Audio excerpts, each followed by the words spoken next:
Some of the content of Patriots Unfiltered may not be suitable for all audiences. Listener discretion is advised. The world's original podcast. Welcome to Patriots Unfiltered. Paul is in a particularly foul mood today. A lot of the reason why is because the Bills lost and a lot of Patriots fans are gleeful. And he hates it when Patriots fans are happy. Or will they start tearing things down now? What are you tearing down? I don't know. You picked the guy that ran the fastest 40? Like, that's the homework that you did? Was that Davis. Evan's going to be fun on the draft show. We found a way. We found a way. Almost. Yeah, we found a way. Say it, Deuce. This would be an appropriate time for Mike Dussault's Almost sneaky negativity. be in the game. We found a way to almost have a chance to be competitive. They thought they were going to be the Patriots. They're never going to be the Patriots. This was their window. Bold statement there. Age They're don't never point. going to go to the Super Bowl 9 times in 20 years. I do listen. I listen to what they say. You know, and to me, there are some that are better. You have to. You need someone to tell you what's going on. Oh, wow. This is Patriots Unfiltered. Fueled by Duncan. All right, welcome to Patriots Unfiltered. It is Thursday here at Gillette Stadium, and a big crew of content people for us left this morning, early this morning, 6:30 wheels up on their way to Las Vegas to get ready for the Shrine Bowl. So coming up, we'll have a lot of content coming from there, starting when? Tomorrow, I guess? Yeah. I think practice might be is Saturday. Saturday, yeah. Tomorrow might be a little bit of a dead day, but Yeah. But I'm sure Evan and Alex are getting after it in Vegas. yeah, Alex has the never been out there. The So Catch-22 twins are out there. I think it's the Catch-22 some. Twosome? Sure. Yeah.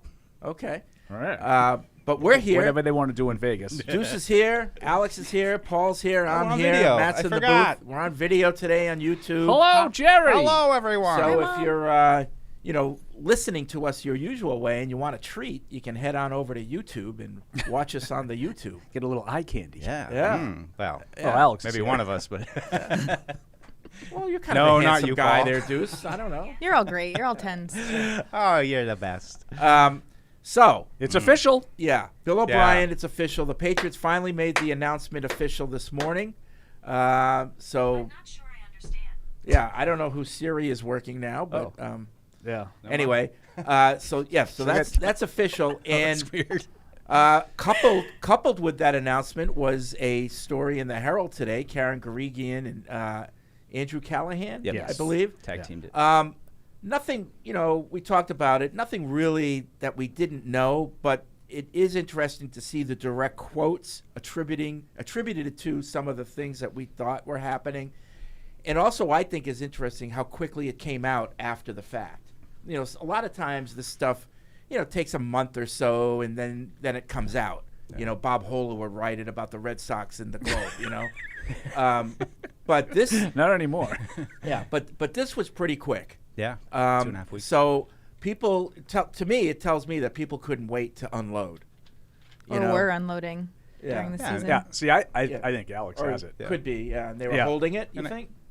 Well, I think there was an element of, like Kendrick Bourne talking about, we got to change up our schemes, man, that maybe people had, let's talk about this. Maybe, one of the writers says, let's, when this is over, let's, I can't get into it any further now. When the season's over, we'll talk about that kind of stuff. Yeah. The seeds were planted, I think. Oh, yeah. Throughout the year. And credit to Andrew and Karen because they were teed up, ready to go, knew what they wanted to get, and I mean it's everywhere right now. It just, I never really wanted to believe it was as bad as we kind of thought it potentially could be based on everything, but it seems like it was. One of the things that stood out to me, it wasn't a quote, it was a description about how everything was a scramble, a mad scramble to get things done, which is completely 180 degrees the way that place has operated for the last 20 years. That's a good point. Part of their success was the continuity.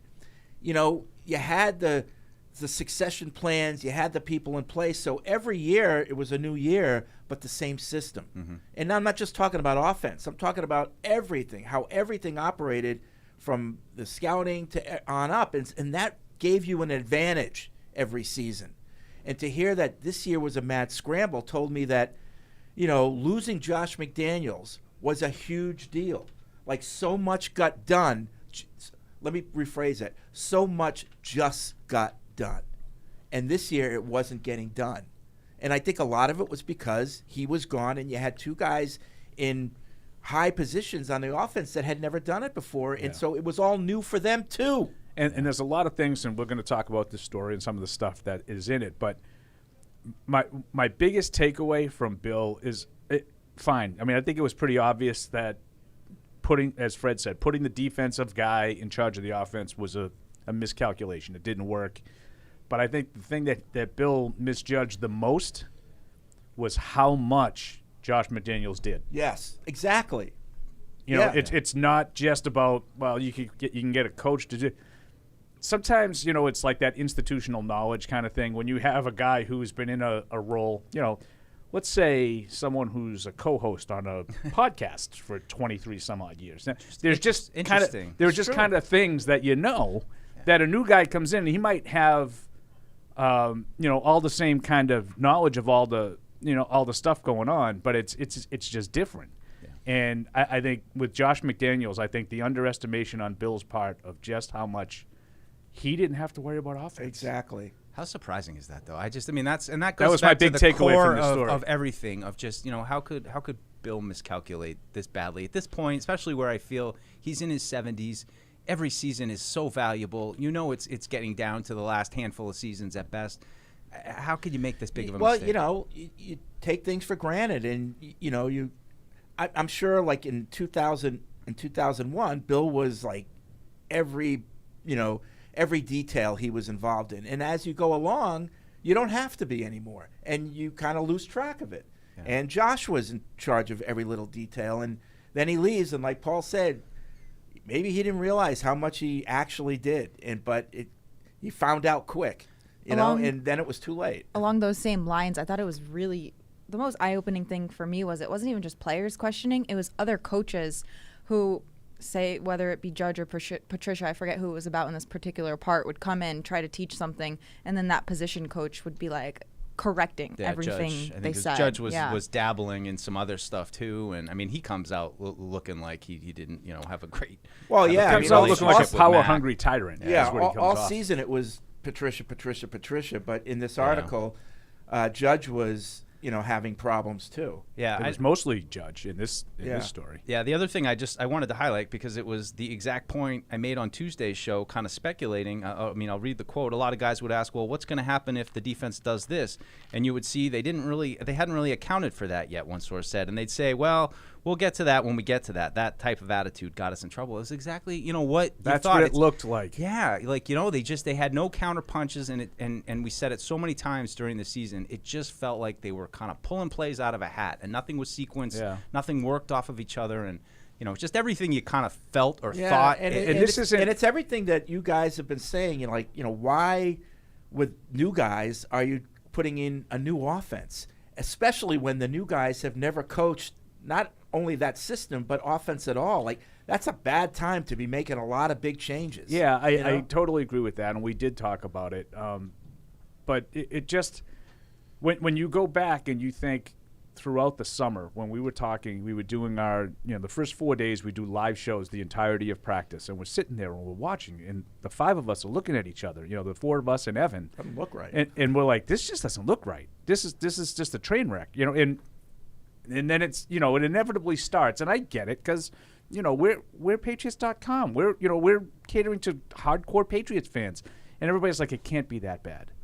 Right. It can't be that bad. Yeah. Right, they'll get it figured. You know, they'll figure this out. And I just, like, right here, you know, right at the top of the story, seeds of dysfunction were planted in the spring and summer, around the time Jones told the media he would teach his new quarterback coach, Joe Judge, the first of multiple comments he made that would irk the staff. And I think, you know, months later, members of the organization sensed Belichick's offensive staff suffered from the same lack of cohesion players would display on Sundays. Soon enough, they knew they were all right. This is what, you know, this is what we talked about all training camp. That paragraph sums up like, you watch Mac in his press conferences after, you know, what did he, maybe 2, 3, 4 times during training camp he speaks, right? Yep. Every time the frustration dripped from every word. We know the famous one, and they get to that one later, about David Andrews and his blow-up on the field and his frustration. it was a combination to me of a plan that wasn't well thought out and an absolute refusal on the part of the players to accept the plan. Yeah. And I think that conspired. I don't think it would have been just. There's a lot of teams that aren't overly well coached that find a way to be functional. Yeah. This was dysfunctional from the start because the players didn't want it. They didn't want it, and the people who were teaching it didn't have the credibility. Correct. Right. You know, it's like if Bill O'Brien was teaching it, or someone who's made Oh, a they living, but they would have wanted it then. they would maybe. Even if they didn't, they'd be like, well, he knows what he's talking about, so let's give him a chance. Let's give this a shot, you know, for now. But I think, like that article said, right from the get-go, there were issues. And so, you know. And I think part of this is on Mac. Like, you know, do you remember when we would talk about those things that he said, you know, I want to be coached harder? And they became punchlines. And I said, I wouldn't like to be hearing this stuff if I were Bill Belichick. And then you sort of wonder, why is Bill Belichick not publicly backing Mac Jones? This is why. Like, I think this story does not paint a positive light on everything offensive. If Mac last year. had kept his comments to private and, you know, still told Bill, but not gone public, I bet you Bill would have backed him up in public more. And it's not about right or wrong, because we can all sit there and say, well, he was right. He was right, I get it. according to this. I get it. They weren't well coached. Yeah. Doesn't mean he was right. Right. Well, I think he'd handled it better. You know, Right. And There's a it's- way to handle it. Yeah. Yeah. And it's, I mean, all of Especially this as stuff, a second-year quarterback. Yeah, well, it just, I mean, it makes you happy that you have Bill O'Brien, who I think everybody thinks has the temperament and the knowledge and the experience to walk back into that room and have the players hopefully say, okay, let's just flush 2022's offense down the drain. This is the Bill O'Brien offense. But again, same point I brought at the beginning of the last show. It's just frustrating that like, it started bad. It got worse. There was no changes that could be made. I mean, we watched 5 months of football. No, I know. And that went nowhere. It was kind of a lost season. And, you know, like, listen, I'll take responsibility. Ultimately, it's my like, I thought it was going to be okay. Yeah, like I'm not going to kill you for it. You had two former head coaches, but I was dead wrong. And, you know, I think Bill was trying to think out of the box, and he was dead wrong. Yeah. You know? Yeah, and I'm going to back you, and if I make cheap shots at you about that, I want okay. I want you to call me out because I don't blame. I own it. No, because I think that you were just trying to be one of the few guys that was going to look at it from the other side. But I wasn't doing that just to be. No, but I don't think I genuinely thought this could work out. I genuinely think that you felt like it was strange right from the start, and you were just trying to. You were embrace thinking it. out of the box. You know, like, yes, it wasn't a straight line to the goal. It was, you know, a long way to grandma's house. But I genuinely thought these guys have now been head coaches in this league, and that's valuable experience. It's, you know, you can't duplicate that experience. That you did keep saying, and I told you that was useless. Right, right. And I, you know, but, you know, there's a saying, you know, if you're a good coach, you're a good coach. And I still believe that. Like, if you're a good position coach and you know the game, I think you can coach any position. But where I was wrong is being an offensive coordinator or even just a play caller is not coaching. Yeah. That's not coaching. You creating know, an that's more of an offense. art. Yeah. You know, it's more of a, you know, knowing how to do it. It's not coaching offensive linemen. Yeah. It's different. Technique. This You know, is more about big picture, macro, offense, what plays to run, Coaching is when. teaching. Yeah. Calling plays is not teaching. That's But even different. teaching, I think there's different skill sets involved. You know, Sure. like a wide receiver isn't necessarily the guy I want coaching defensive No, linemen. fair enough. Yeah. Fair enough. Yeah, but I still generally get your point though, Fred. I mean, it's, you know, coaching a position, teaching techniques, those kind of things. It certainly helps when the coach is coming from a system that they know inside and out, and you know, someone like Dante Scarnecchia, who had been here for 20 years, has the ability probably to talk to just about any position, at least on offense, and tell them what they're supposed to be doing on a given play.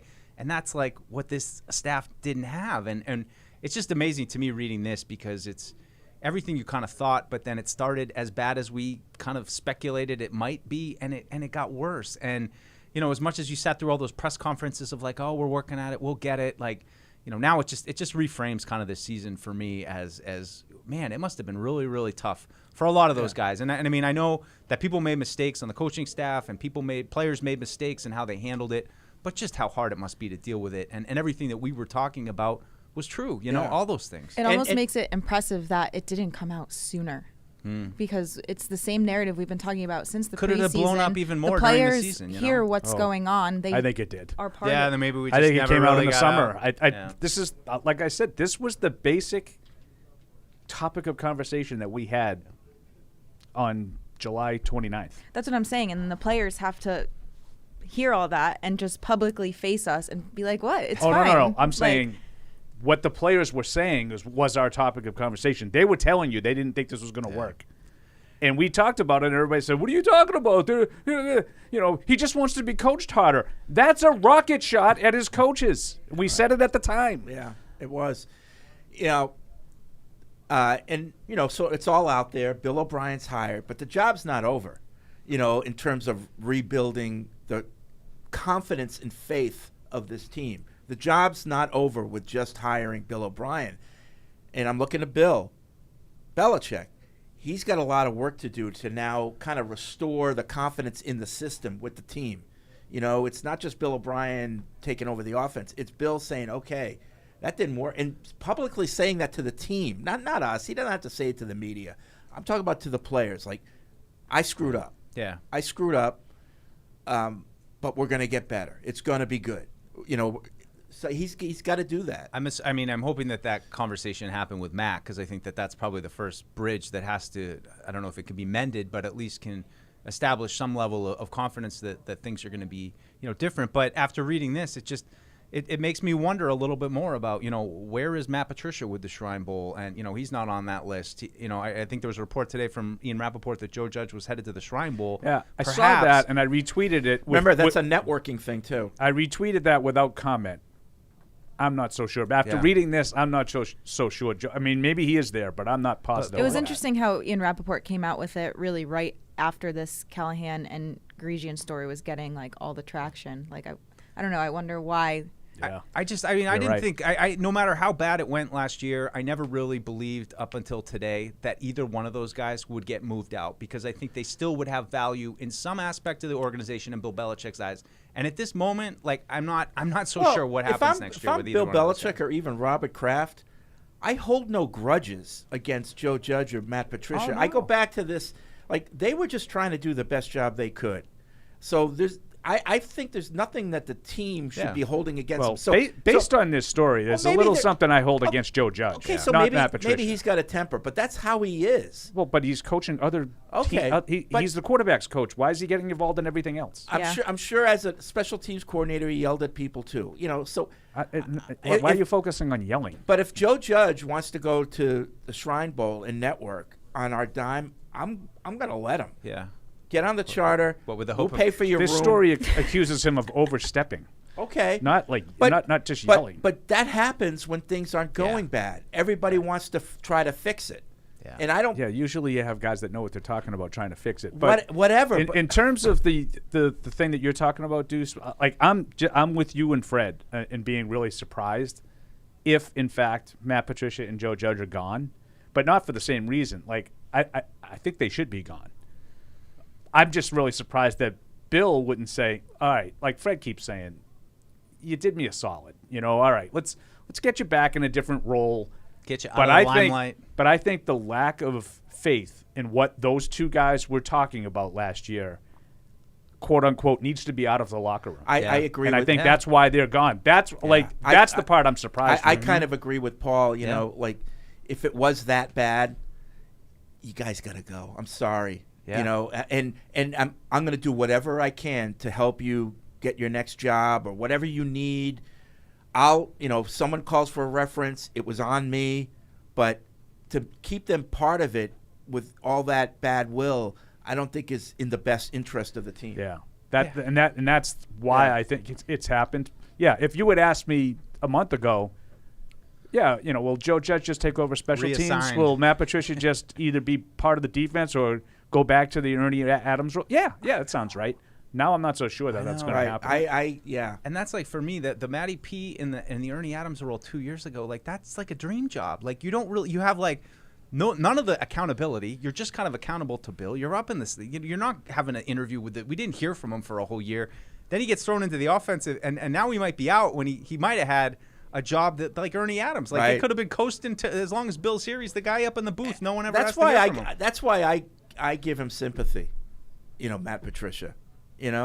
That's why I'm I not think killing that him. Nothing in that here part, really. that part that- is fair. Yeah. I'm with you. I mean, on nothing that. in here really comes off that he was a dick about it. Like, it seems like Joe Judge was a dick about it, but Right. it doesn't. Like, That's nothing also in the here. reputation he had in like New York too. So it's Exactly. Yeah. I mean, just remember how when things went bad in New York, his last couple press conferences. Absolutely, Fred. That contributed to why he finally got the axe. Absolutely. And Yeah. that would have scared the crap out of me to bring him back. Yeah. Like, the guy unraveled.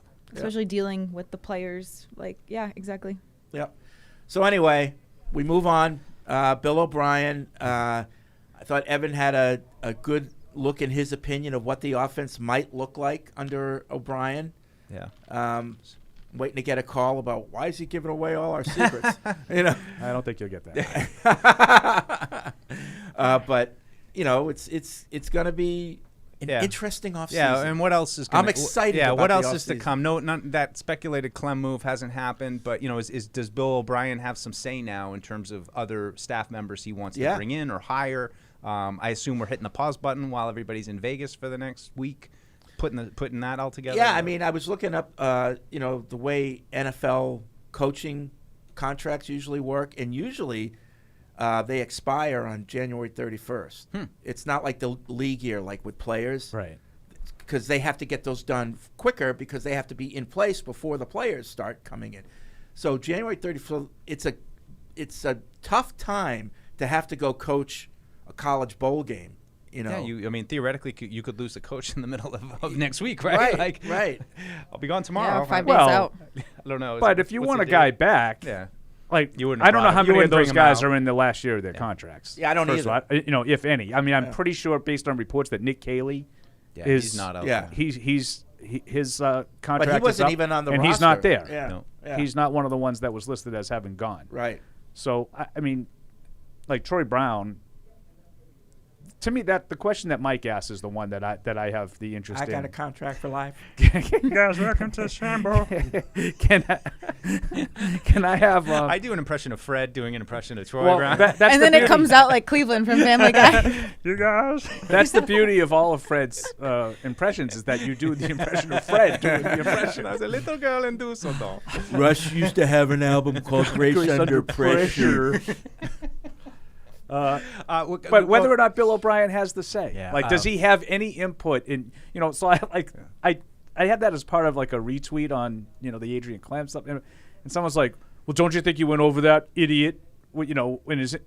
Yeah, I do. I'm pretty sure that they did talk about this. I wasn't in the interview though, so I don't know what the answer to the question is. Like, I don't think Bill O'Brien is going to be suddenly say, "Well, wait a minute, Bill. You said I could hire all my staff. Now I can't." Right. I don't think that's going to happen. Whatever they agreed to, they agreed to. Right. And I think that one of the reasons why the release didn't go out till this morning is because they were working on those details. Could be. Well, quarterback coach Could too, be. probably a little being bit included significant. in his title. Yeah. Yeah. That he's there as well. And one more thing just to highlight with Nick Caley is your guy Nate Hackett going to the Jets. Yes. Some speculation about him and Aaron Rodgers, maybe, perhaps. A reunion with the Jets. Oh, my God. Patriots fans' heads are going to explode. You got Josh Allen, Aaron Rodgers. No, but he stinks. Oh, Who? Josh Allen. Oh, yeah. he's Don't done. forget, Yeah. their window's closed. They expired. And Tom Brady in Correct. Miami. Expired. Did you hear my last one? Tom Brady in Miami. Yeah.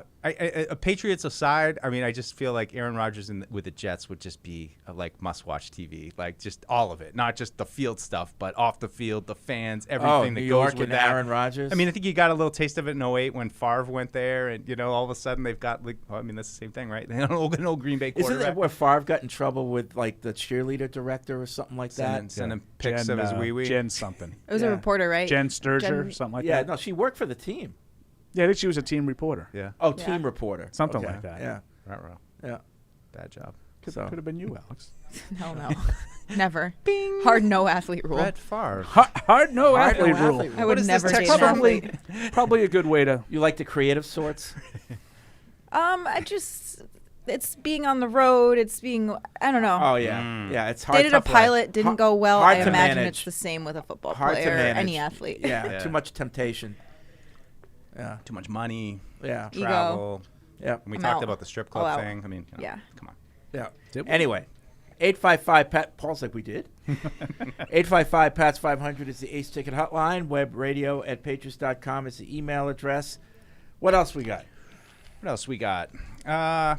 Well, we are gearing up for the Shrine Bowl. That's Yeah. I mean, kind of Shrine a big deal. Bowl, And then Senior Pro Bowl, Bowl, Senior Bowl Senior next Bowl. week. So I've been Evan. Are you and- going to the Senior Bowl? No. It's all broadcast, so we'll Okay. have full access to everything. Maybe DeMarcus Covington does, but I started putting together a post to just all the guys down there, guys to kind of watch. But as we get going here on draft season, so I'm excited. We got the combine too. We got all the schedule of those guys.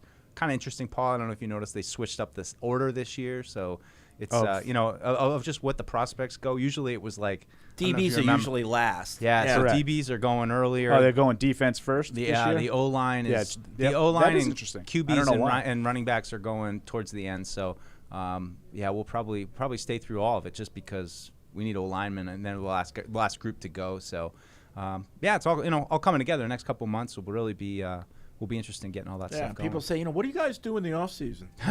A lot of times the off season is busier than the regular season, and it's definitely because it's definitely harder. It might not be busier, but it's harder because the schedule. Surprise! Well, yes, At any moment. The schedule is such in the regular season that everybody knows exactly what they need to do when they need to do it. Yep. You Right. get Right. into a Press routine, conferences, you locker know, room. It's like a Wednesday. well-oiled It's machine. Except when they have Wednesday. those It's the- Thursday games. Yeah. That's screwed Yeah, up. I mean there's always Every the long long week, weeks there's a followed by the short short week, weeks and right. all that stuff. But in the off season, Yeah. I mean, you'll be hard pressed to be any busier than you will be like that second week of March, and whenever the new league year is like the 15th. You get the 2 or 3 the 2 days before that with the tampering period and all the reports of signings, and then your free agency starts and trades happen. That's when Hunter Renfrow is going to become a Patriot by all Is accounts. that going to happen, really? I know you'll be very I mad would- about that one. So did you see this? Josh wants Fred? culture fits. Waller and Renfrow. Yeah. Okay, so, well, I think people only have tied Renfrow to the Patriots, though. Waller is another Raider, supposedly. I don't know. Evidently, Josh McDaniels wants to retool his roster and get rid of all of his good players. So I know, right? Yeah, that's what I don't understand. If you're I looking to don't- bring I in don't- culture fits, what's wrong with Hunter it makes Renfrow? no sense to me. But I have a question, and you know that I come at it and I'm upfront about it. I'm not the biggest Hunter Renfrow fan. Right. Okay. And you hate the Patriots. Would you rather have Jacoby Myers or Hunter Renfrow? Jacoby Myers. I would too. Is that stupid? Am I an idiot for that? No. Because Hunter Renfrow had 1 year in 4 years that was better than the last 2 that Myers had, Yeah. No, I'd rather have Myers. and he's more expensive. Yeah. Renfrow? Yeah. That's well, something we right didn't now- mention is that Jacoby allegedly was playing with Yeah. a partial tear all year. Yeah, another that's thing. that Another was piece also of it. in this. Another nugget. And Ramondre Stevenson was more beat up than Bang. he let on. Yeah. Well, Correct. that one. That one we kind of knew, but Yeah. What are you gonna do? I mean, it was him and rookies left at the end. That was all him. We knew he was going to get banged up, right? You know? yeah, it says he played through a small tear in his knee mid-season. That was Myers, and then source said of Stevenson he wore down and he was hurt more than he let on. And then he it talked about this is sort of prefacing the lateral with the Raiders in Vegas, and it's that still teammates and coaches backed Myers and Stevenson knowing that they had been boxed in the same impossible position the offense found itself in all year long, fighting a two-front war against a Sunday opponent in an enemy from within. That's really tough for someone That's good writing, though. to Karen. say about Jacoby when he's in a contract year. To have that come out that he had. Oh, a I didn't tear. even think of it that way, but that's That's a good, tough- That's a good point. I didn't even think of it that way. Throwing But you're your boy right. under the bus. Well, I think it helps Jacoby, don't you? No, it hurts him trying to get a contract Yeah. Why? because he's damaged goods. Oh, but just a little tear. That's not a bad Well, thing. I mean, I don't know what that means. but that- though. What's a little tear? Is it a little tear? I like in Fred. the You know what? That was ACL, nice. That's the MCL, opposite. That's doing the him a meniscus, solid. The patellar right. tendon. No, but then I know. Fred just did him a solid. Just Just a little tear. See what I did playing at 50%? I know. Well, Look what I can do for you. Unless it's someone trying to get him to resign here on a. That's what I'm on a saying. Like budget. that's kind of doing him dirty. I agree with you. Not yeah. great. But he's probably going to be in line for, I don't know, 12, 13 million, somewhere in that neighborhood. Mm-hmm. And, you know, AAV is over 16 for Renfrow, and he's got a roster bonus that he's due, and it's guaranteed. His salary next year is guaranteed. To be honest, I'm over the rest of the league and free agency. I just want to draft guys. I don't need to. I don't mind free agents, but like I have a guy that I know works in this system. Yeah. I know he can play in Foxborough. Works in any system. And I think he's going to catch 85 balls. Right. So why do I need to go out and get another guy? Well, I want to get McConkey. I have to admit that made me laugh. But speaking of money, Me too, just to hear you say McConkey over and over again next season. the great Dante Scarnecchia was on the radio this morning. Oh, wow. And How did they get him to come on the radio? They were talking about money. They tracked him down. Rare get. And Dante was going on about, how the cap limits you, blah, blah, blah. And I gotta give credit to one of your guys, Paul, Chris Curtis. He said, Dante, I gotta disagree with you. And he went on about how, you can do things with the cap. Yeah. So it was good to see, at least a little pushback. Yes. Yeah. And I'm not saying it. To me, it's the money is a real thing. Because Dante even used the word hard cap. It's anything but a hard cap. Yeah. Even I'll admit the that. NHL is really the only hard cap in sports. But in terms of that, like when you look at Hunter Renfrow, I think it's. I forget exactly the numbers, but it's like a $5 million It's 4 and change, guaranteed. His salary is like 6.5, guaranteed. Like that's money. Like forget the cap. That's cash money that has to go out, and that's what makes it more difficult. That's what ties up your ability to get other guys. Right. If you wanted to get, if you want to draft a left tackle, for example. Okay, so that's a cheap fixed cost for 4 years, right? And with the ability to up them for a 5th year. Right. But then you're probably going to need another tackle. Well, that costs money. And the other thing that doesn't get talked about as much, but it's something that a GM or a head coach has to deal with is you're paying that guy that much from within your locker room. Because there is a pecking order. And if you overpay a guy that isn't viewed as worth that money, it sends a message in your locker room. So you have to be careful about your locker room politics as well. Well, I think Jacoby's a big part of that. I mean, I think that's I agree with everything Paul said in terms of just the playing, but also one of Mac's guys. When we see this article, like how much are they going to do this offseason to mend bridges with Mac, or based on Bill and what he said about Mac, is he not really? Like, is he just going to kind of do what he did and expect Mac to get on board?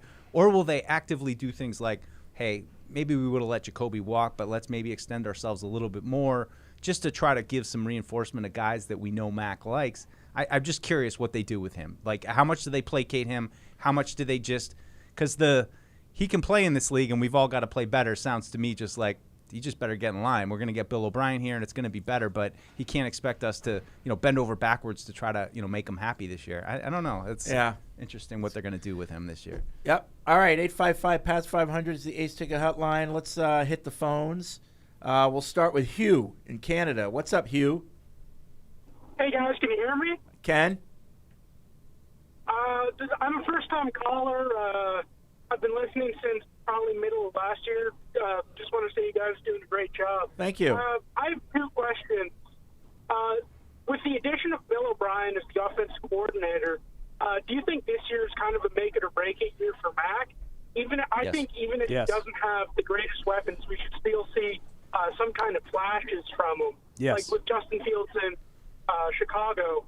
And my second question is, I was listening to Evan on F22 yesterday, and he was saying a big part of Bill O'Brien's offense is the slot receiver. If this offseason we can't get a number 1 guy on the outside or that number 1 slot, do you think the Patriots would consider flipping Marcus Jones from cornerback to wide receiver and putting him in the slot? Yes. All yeses. Yeah, I do think if they get stuck, and this is I'm going to give the fattest of mouths credit here. This is an Andy Hardism. He's been pounding this for a couple of weeks. If you lose Myers, would you consider using Marcus Jones more regularly as your slot receiver? And I would. I think it's an option that you definitely need to at least address, need to look at. I wouldn't. I mean, I just personally, I feel like he's going to be too valuable as a returner and as a corner. I don't think he's all that valuable as a corner. If he can I be gotta a be good honest with slot, you. that's a hell of I a agree with lot Paul. more valuable I think, than but anything if Jonathan else. Jones and Miles Bryant leave, he could be your number one slot next year. Then you're in right? trouble. Yeah. I mean, I'm not trying to be disrespectful, but he's a 5'8" corner, and I don't know how you survive. They're already like so that. undersized there. I would just say this. I think that there's some gray area when we talk about a slot receiver. Are we talking about the third or fourth receiver on the team that comes out on third and long like Danny Amendola did?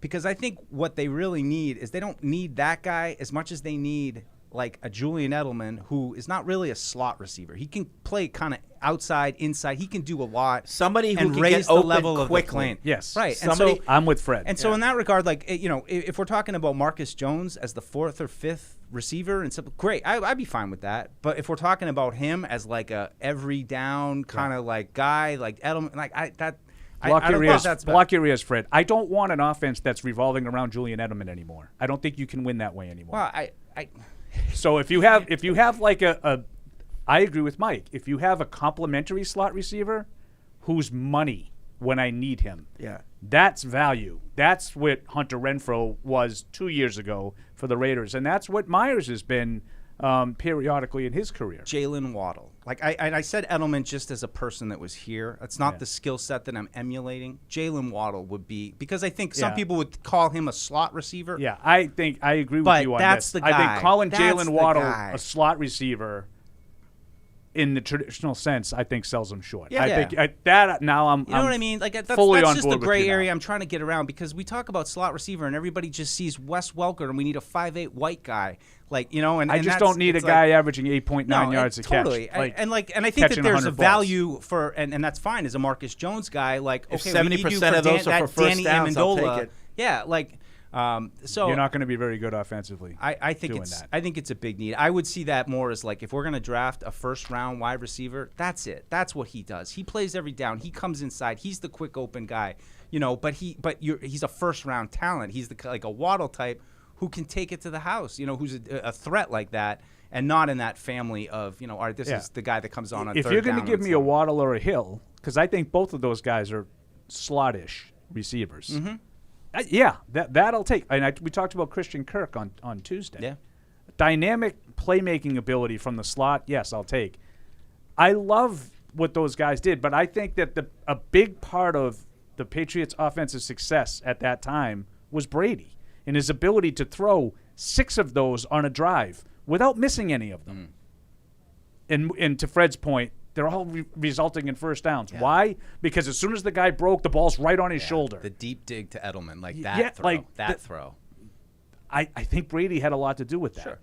Yeah. Let's go to Todd in North Carolina. What's up, Todd? Hey, guys, you've covered a lot of what I was curious about. All right, thank so you. I've got just- yeah, Fred. So I got 2 quick comments and then a couple questions, and then I'll take it off there. Is that it? Starting out with, I think Bill did a disservice to both Patricia and Judge. I don't like Patricia and Judge, but I think he put them in a no-win situation, unfortunately, and there just wasn't the support there. And then off the support, I don't think Bill did a really good job this year of putting people in a place where they could succeed. And I think that is across the team. Well, The defense, that's okay, that but whole article. everywhere yeah. else, I think agree there was with lots of that issues. last part wholeheartedly. I think there's some issues there, and I think he should have put Judge and Patricia in places they concede. Now, my last question is, or the final question is, do you think Patricia and Judge will be toxic on the team after their history? Like they leave Detroit, they leave New York. Both New York and Detroit almost make the playoffs. They do. The season turns around for them, and the history here is just horrible from this last year. Do you keep them? I know. Yeah, you guys kinda touched it, but I'm do with you Paul. keep I've changed my Thanks, mind a guys. little bit on that. Love you I guys. think they have to go. I think they have to go. Yeah, and I think that what Mike and I are talking about, we talked about at the top of the show, is I think that's what they're going to do. I think that's what all signs are pointing to. Those guys aren't going to be back. If you read this story and you listen to the way that Judge has talked about, I don't see him coming back. And we've already seen a report from Tom Curran about Matt Patricia not coming back. So, yeah, I was. If you're asking me what I thought, I thought a month ago, they'll be back in another role. Right. Right. I thought maybe in these All-Star games would be a chance to reveal where they're going to end up. Oh, Joe Judge is coaching the special teams again. Like, what a coincidence. But nothing. I'm with you, Paul. Patty's in Agawam. What's up, Patty? Hey, everyone. How's it going today? Good. Hello, Patty. Was that Hugh Millen on the other line or a different Hugh? I think believe it was it's a different Hugh. No, I think it was Hugh. I think it was Hugh Grant. Oh. Yeah. I have early 90s flashbacks. So I just had a couple questions. Dude gets all excited just thinking about a rom-com. Josh Allen on Tuesday. And just I'm kind of with him where, like, let's not annoy anybody until they at least, like, get there, you know. And Paul, I don't think he sucks. I think he's a great guy. I would take him over almost anyone not named Pat Mahomes or maybe Joe Burrow. But just a couple quick questions. I wanted to get your guys' opinions on. I'm not saying it's a possibility, but if they were to, like, trade for a guy like Jerry Jeudy, I just wanted to get your guys' thoughts on him. I would love him in this offense because I think he's that kind of versatile guy that he could play inside and outside. And do you guys think hiring Bill O'Brien will finally, hopefully, unlock John Smith? And that's all I got. I'll take it off there, guys. Yeah, that's a good question, actually. No, I don't. I hope so, though. I think Judy's a guy. He's one of those veteran receivers that, quote unquote veteran. I know he's still young, but that we've talked about. Maybe you can swoop in and grab him. That would increase the talent level in your wide receiver. Which again would be an Alabama move, a Mac guy. Like a move to like kind of get somebody for Mac. I think it would signal more than just that. I'd be all for it. But my main energy, though, as I said, I feel like the draft is where they've just 11 picks. I think is what they're going to have and. Got to hit on at least a few of those. Oh, you think? Yes, I do. Passionately. Let's go to my guy. Tommy's in Lynn, who's an FOP. Yes. What's up, Tommy? Paul? Oh, what's up? Hey. Hey, what's up, Paul Perello? How are you, bud? Doing? How are you? Big numbers on our podcast the other night, Tommy. How are the numbers? Yeah, big numbers on our podcast the other night. Big numbers. I expect a little bit more in the paycheck then, my friend.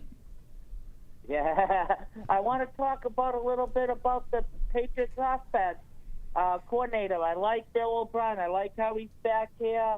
I want to see him work. I want to see Mac do good in his third year here, and I want him to get a top wide receiver. Maybe T. Higgins or maybe Jerry Jeudy. What do you guys think? I like it. I think we're all on board. We're all on board. Oh yeah, we're all on board. And Jonnu Smith needs to play good and they need to get a couple pieces on the defense. And then they could be right there in the playoffs because this past year was a big, epic failure. And you think they should bring Brady back? Because I said this on the podcast, and I want to say it on here. You think Brady will come back since Bill O'Brien's back? No and no. No. Yeah, I don't think so. Yeah, and I love Tom Brady, but I don't think it's. Oh, you've once kissed him. Yeah, I don't think it's the best thing to do. All right, you guys have a great day. And this is my first time calling the show, and I want to say thanks again, Paul, for coming on the podcast. You're the man. All right, Anytime, thanks, bud. Tommy. That was great. What's that podcast? What's that podcast? You gonna give him a little plug?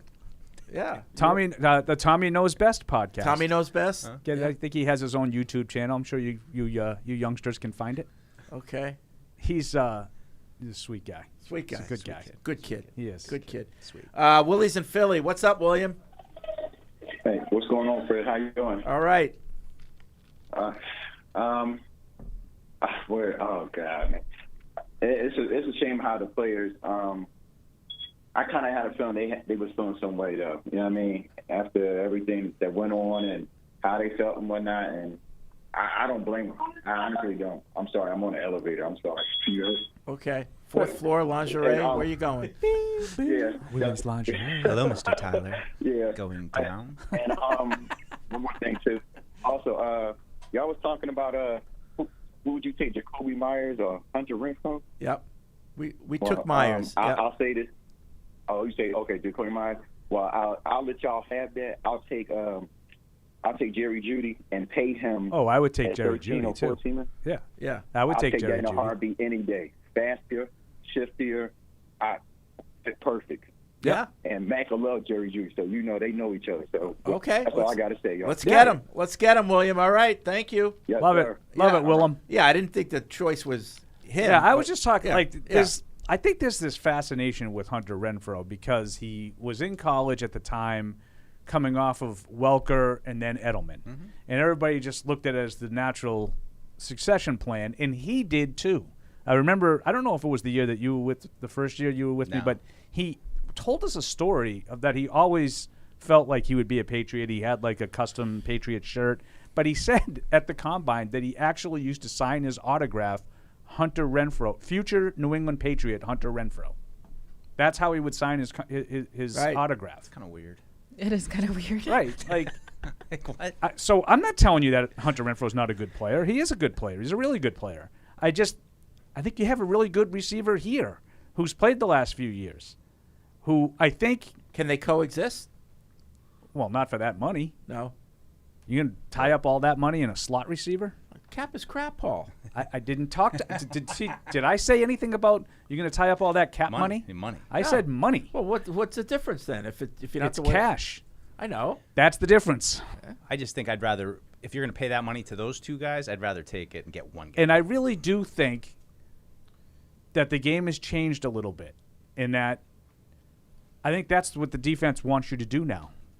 Is throw the underneath stuff, peck your way down the field. You're going to make a mistake before you get there. And when you don't have Brady, chances are the defense is right. I think, one of the things that Evans talked about a lot this year about the too high look that kept everything underneath. Yeah. I think that was largely adapted by a lot of defenses this year with success. Now, did the offense disappear around the league? No, but it was down a little bit. Right. And when you get a guy like Joe Burrow, he can complete all those passes. Yeah, he can methodically matriculate down the field. They also have Jamar Chase, T. Higgins, and Tyler Boyd is the slot receiver. Right. And there's Joe a little Mixon. Different level of talent that you're dealing with there. Right. The Bengals probably have the best receiving group as a whole in the league. Yeah. Go with Joe Burrow. I got to be honest, like I came out of this weekend, not to make it a Joe Burrow glow up, but it doesn't even matter. Like they have great weapons, but I'm sure that when T. Higgins leaves, they're going to get somebody else, and he's going to make that guy pretty good. It's like Brady. Like no matter who it is, he's that good. And the other kind of conclusion I came to was, and I think I touched on it with Josh Allen and the Bills, and I think they might get a Super Bowl at some point, but Burrow is going to be there every freaking year because he's not going to get banged up. He's so smart. It's just you know what I mean. He did tear his ACL as a rookie. Wow, that's a big one though. But it's not like Brady, Josh Allen, Patrick Mahomes, who have all these like limb injuries that they're dealing with throughout the season, toes. You know what I mean? They're running. Those guys are going to be successful. They'll have a couple seasons where they're healthy enough, they play well enough in the 3 playoff game stretch. I just feel like Burrow, with the way he plays the game, like Brady did, he's going to be a problem. I think he's the closest for a long time. And I'm not saying he's Brady because I don't think that's fair. It's not fair to Burrow. But I agree with Mike. I think he's the closest replication of Brady that's playing right now. I just think for consistent, he's way more athletic than in the Brady. AFC. And I mean, all due respect to Christmas and Patrick Mahomes, and they'll of course be there. But I mean, you're seeing it this weekend. A couple years ago, he had the knee injury where these mobile quarterbacks. You get that one season, Lamar. It all works out. He has an MVP year, but he still wasn't able to put it together in the playoffs. It's such a narrow road with those guys. Whether it's injuries and performance, they put so much on themselves. Yeah. Brian writes in. He doesn't say where he's from. Eric wouldn't like that. No, Eric would finger it's on my bucket list to call in and speak to the crew one day, but this will have to coincide with a day off work. So he's working today, I guess. I'm excited about the return of Bill O'Brien for 2 reasons. For one, I hope through his guidance we'll see a return of discipline, penalty-free offensive play. Secondly, perhaps his time as a college coach will provide the Patriots with inside knowledge about draft prospects and even unrestricted free agents to infuse the team with highly effective players. I like the college part of that. I mean, this is a guy who spent 2 full years in the SEC and probably knows the personnel in that league. Now, probably more so the defensive personnel because that's what he was going against all the time. But I think that's a good point. I think he's a guy that should bring some knowledge to the table. Yeah. Right? I know. No, for sure. I'm just laughing because Evan brought it up, and I feel like Evan's so excited for him to like do all the things that Evan wants him to do, and I'm fully like, he's not going to do everything that Evan wants him to do. And I mean, that'll be fun to watching Evan get upset of like, why won't they run the RPOs? He did it at Alabama, and he's not doing it now.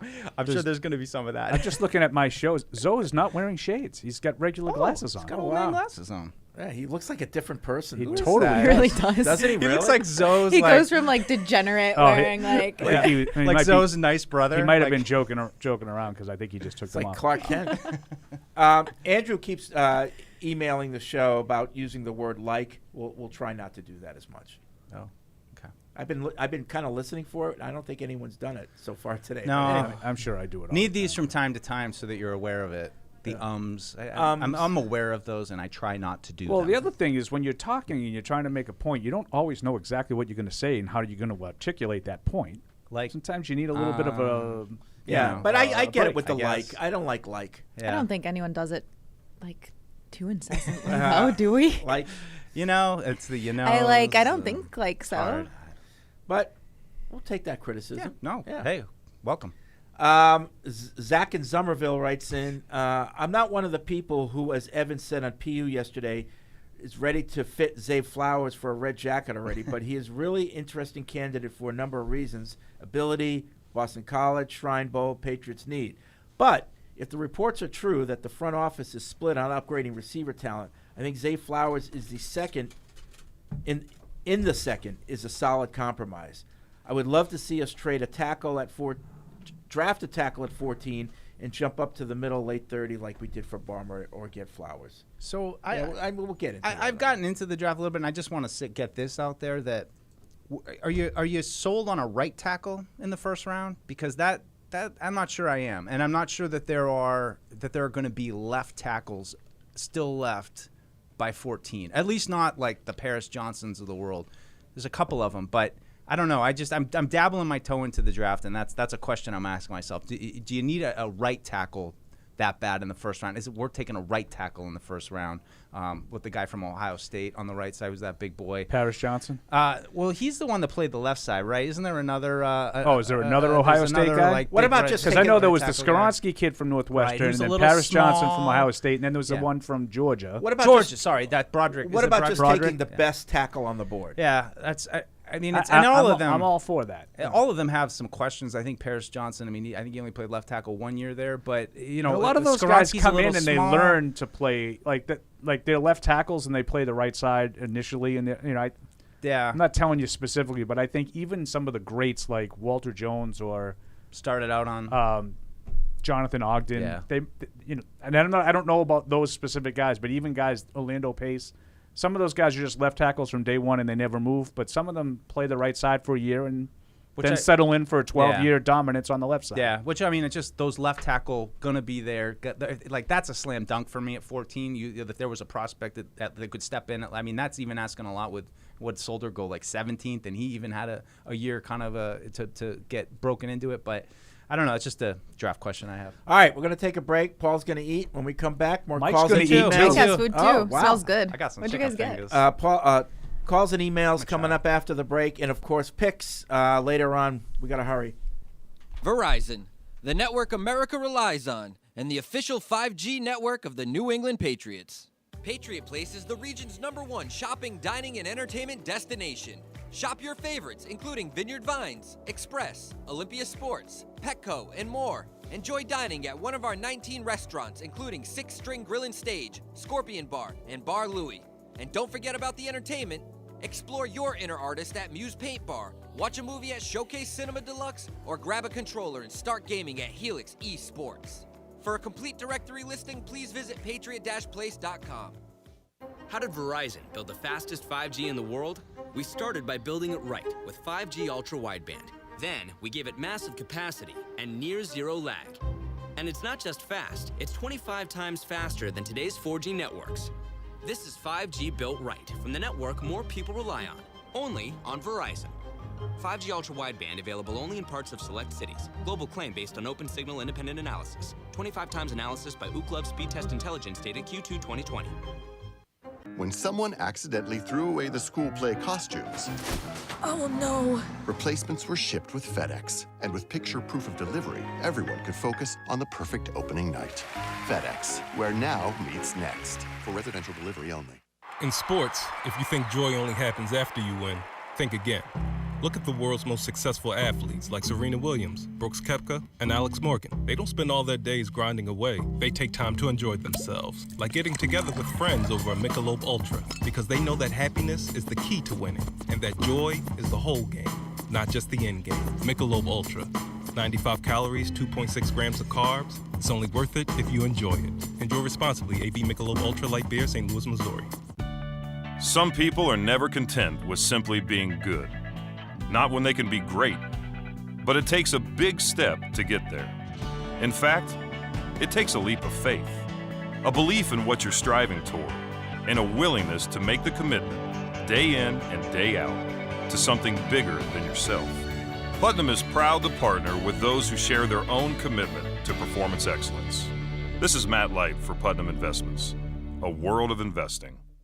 There's no season better than football season, and there's no better place to get in on all of the action than with DraftKings, the official daily fantasy sports partner of the New England Patriots. To add to the thrill, DraftKings has millions of dollars in prizes up for grabs every week, so head to the app now and check it out. If you haven't tried it yet, fantasy football is easy to play. Just pick 9 players, stay under the salary cap, and pile up points for yards, touchdowns, receptions, and so much more. There's no better way to put your football knowledge to the test than to compete for a shot at $1 million in total prizes. Download the DraftKings app now and use promo code PATS to get a shot at millions of dollars in total prizes every week. That's promo code PATS to get a shot at millions of dollars in total prizes every week, only at DraftKings. Eligibility restrictions apply. See DraftKings.com for details. Patriots fans, you'll want to check out the replay on this one. Pat the Patriot is stealing the show tonight with his Bank of America mobile banking app. That's right, folks. So here we see Pat cheering, and then whammo! Is that Bank of America life plan? Looks like he's saving up for some big future moves. Planning the next vacay, huh, big guy? And wait, now he's paying back his buddy for concessions using Zelle? No penalty there. Incredible! No way! As if that double move wasn't impressive enough, now he's beefing up his account defense with security meter? Holy cannoli, what a performance! Bank of America's digital tools are so impressive, Patriot fans just can't stop banking. Learn more at bankofamerica.com/banking. You must be enrolled in online banking or download the latest version of the mobile banking app, only available on select mobile devices. Message and data rates may apply. Terms and conditions apply. Member FDIC. Want to get into the game? Get coached up at Dean College. Equipped with exclusive academic partnerships featuring the Patriots, Revolution, Providence Bruins, summer baseball, and more, our classrooms are set up for success by learning directly from the pros. Dean College has programs in communications, sports management, business, and marketing with unprecedented hands-on experiences. Our students take what they learn in the classroom and put it right to work in the marketplace. At Dean College, our students don't just play games, we run them. Visit us at dean.edu. Verizon, the network America relies on, and the official 5G network of the New England Patriots. Patriot Place is the region's #1 shopping, dining, and entertainment destination. Shop your favorites, including Vineyard Vines, Express, Olympia Sports, Petco, and more. Enjoy dining at one of our 19 restaurants, including 6 String Grill and Stage, Scorpion Bar, and Bar Louie. And don't forget about the entertainment. Explore your inner artist at Muse Paint Bar, watch a movie at Showcase Cinema Deluxe, or grab a controller and start gaming at Helix eSports. For a complete directory listing, please visit patriot-place.com. How did Verizon build the fastest 5G in the world? We started by building it right with 5G Ultra Wideband. Then we gave it massive capacity and near zero lag. And it's not just fast, it's 25 times faster than today's 4G networks. This is 5G built right from the network more people rely on, only on Verizon. 5G Ultra Wideband available only in parts of select cities. Global claim based on open signal independent analysis. 25 times analysis by Ookla Speed Test Intelligence data Q2 2020. When someone accidentally threw away the school play costumes, Oh no. replacements were shipped with FedEx. And with picture proof of delivery, everyone could focus on the perfect opening night. FedEx, where now meets next. For residential delivery only. In sports, if you think joy only happens after you win, think again. Look at the world's most successful athletes like Serena Williams, Brooks Koepka, and Alex Morgan. They don't spend all their days grinding away. They take time to enjoy themselves, like getting together with friends over a Michelob Ultra, because they know that happiness is the key to winning, and that joy is the whole game, not just the end game. Michelob Ultra.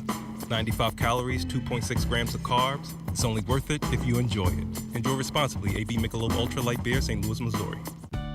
Some people are never content with simply being good. Not when they can be great. But it takes a big step to get there. In fact, it takes a leap of faith, a belief in what you're striving toward, and a willingness to make the commitment day in and day out to something bigger than yourself. Putnam is proud to partner with those who share their own commitment to performance excellence. This is Matt Light for Putnam Investments, a world of investing.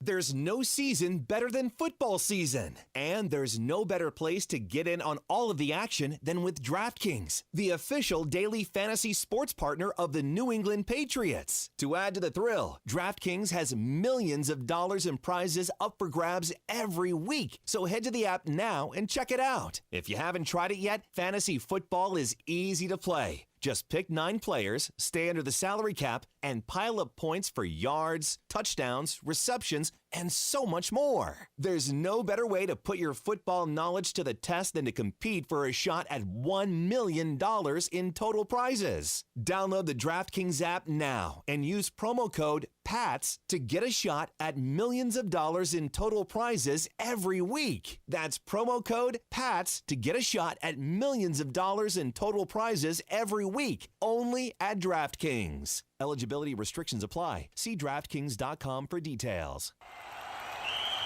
Patriots fans, you'll want to check out the replay on this one. Pat the Patriot is stealing the show tonight with his Bank of America mobile banking app.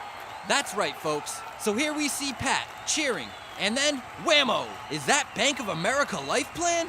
Looks like he's saving up for some big future moves. Planning the next vacay, huh, big guy? And wait, now he's paying back his buddy for concessions using Zelle? No penalty there. Incredible. No way. As if that double move wasn't impressive enough, now he's beefing up his account defense with security meter? Holy cannoli, what a performance. Bank of America's digital tools are so impressive, Patriot fans just can't stop banking.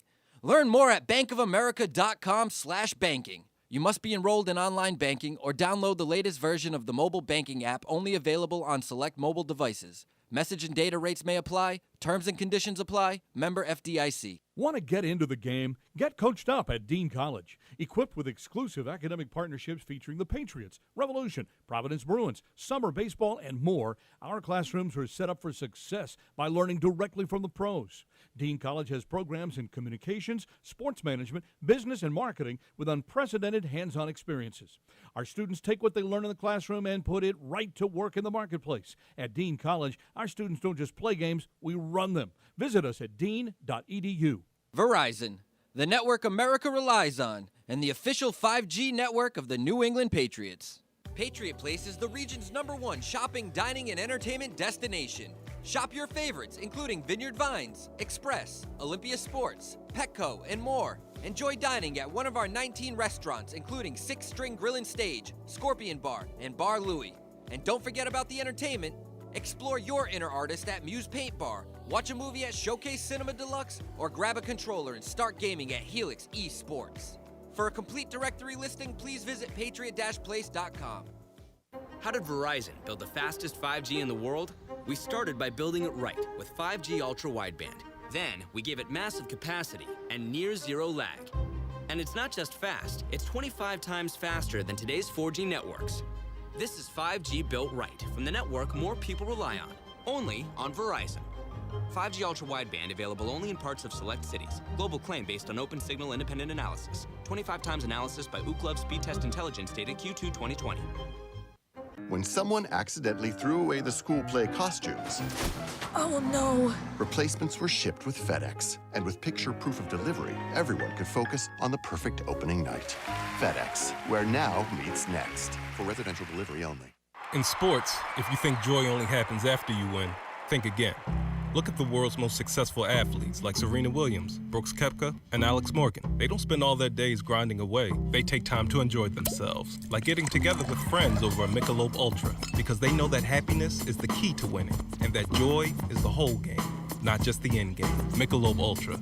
95 calories, 2.6 grams of carbs. It's only worth it if you enjoy it. Enjoy responsibly. AB Michelob Ultra Light Beer, St. Louis, Missouri.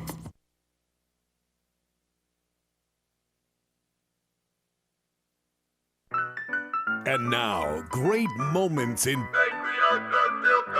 history. I just have no confidence that the Patriots are going to be able to expose any of these, weaknesses you see statistically, like red zone, like we saw last week. That was a terrible red zone defense too. Didn't really matter. No, it did. We got 2 red zone touchdowns. Yeah, I guess. It's true. I mean, we need to have an intervention I with know. him, Fred. It's never good enough. Josh Uche, I'm tired of getting sacks. True red zone. That was just as funny today as it was yesterday. True red zone. Well, with trouble, No, they did. They stopped them. They were able to score twice in the red zone. I mean, you don't go from 0 for 7 to 5 for 5. It usually doesn't work that way. There was progress last week. They had 2 red zone touchdowns. Alex, tell him. He doesn't listen to me. Kevin Harris broke 6 tackles, got in. On one play. That was the first play. He's hard to impress. Did we throw it into the end zone? Really hard to Why do you impress. style points. This guy. It's got to be a certain way now. You know what you're no longer allowed to do? The dirty wins. You're no longer allowed to make fun of me with my boys Felger and Maz because you are a wannabe Felger and Maz. You want to find something to pick at. No, they had to come from 28-3 down. I mean, they didn't throw the ball into the. They got red zone scores, but they didn't throw it into the. They didn't get the lead right away in the Super Bowl. It's unacceptable. It's unacceptable. I demand dominance and excellence and perfection. Yes. That's another great moment from Mic on? Now it is. 855-PASS-500 is the Ace Ticket Hotline web Imagine radio. that was the same guy who was bored with going 12-4 every year. Right. And was excited about the newness of. I'm like a rainbow, Paul. What do you mean? 855-PASS-500. Let's see. Robin Coventry writes in, Guten Tag, everyone, or Guten Abend, seeing as it's the evening here in the UK. As the season draws to a close for the Patriots, I'd be interested to your bests and worsts. Back in October, I managed to convince my wife that Boston was a convenient stopping off point on our trip to Las Vegas and bought 2 tickets for the Bears game. Ooh. It may have been the 3,000-mile trip or the bad weather, my unimpressed wife, or the 0 points in the second half. But for me, that was the worst game of the season. I think that was the worst game of the season. I'm hoping to get tickets for the game in Germany, probably just a single ticket, actually. How about the best and worst for you? A few suggestions below. Best away game. Best away game. Are we going the best performance by the Patriots? Yeah. Cleveland. Yeah, the Cleveland game. Yeah. Yeah. I'd put Is that maybe the only option? Cardinals second-ish. I don't know. Yeah. Worst home game was worst. That The could be Chicago. that. I think the Chicago game was the worst one. Yeah. Best defensive play.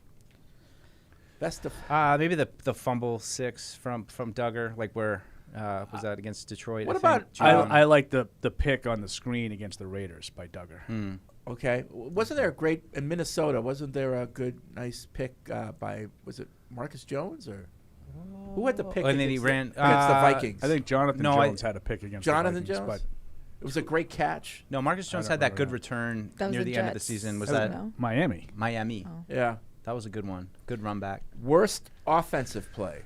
Oh, well, come on. Hey. Yeah. Let's go. Yeah. It's just the Raiders, lateral. Right? I was going to say, is this non-lateral category? Yeah. Best rookie. Marcus Jones. Yeah. Marcus Jones. And worst free agent. Free agent from last year. Help me out. Who do we add? I can't even think of a guy we added this year. No, because, it was the Terrence Mitchells of the world. And, I Ty Montgomery. guess Terrence Mitchell didn't I guess last those long, all count, right? Yeah. Terrence Mitchell would be the worst. Devontae Parker was a trade, and he was okay. Yeah, I don't know. I think Terrence Mitchell. That's Terrence Mitchell got cut. You signed a guy who has started in the league who didn't make your team. Yeah. Yeah. Malcolm Butler was out of football, so I put Terrence Mitchell ahead of him. Michael writes in, with Bill O'Brien's offense, will it provide a resurrection for our tight ends? I don't think so. I think Hunter Henry's okay, but I've lost faith that Jonathan Smith's going to do anything more than he's done. And I would just,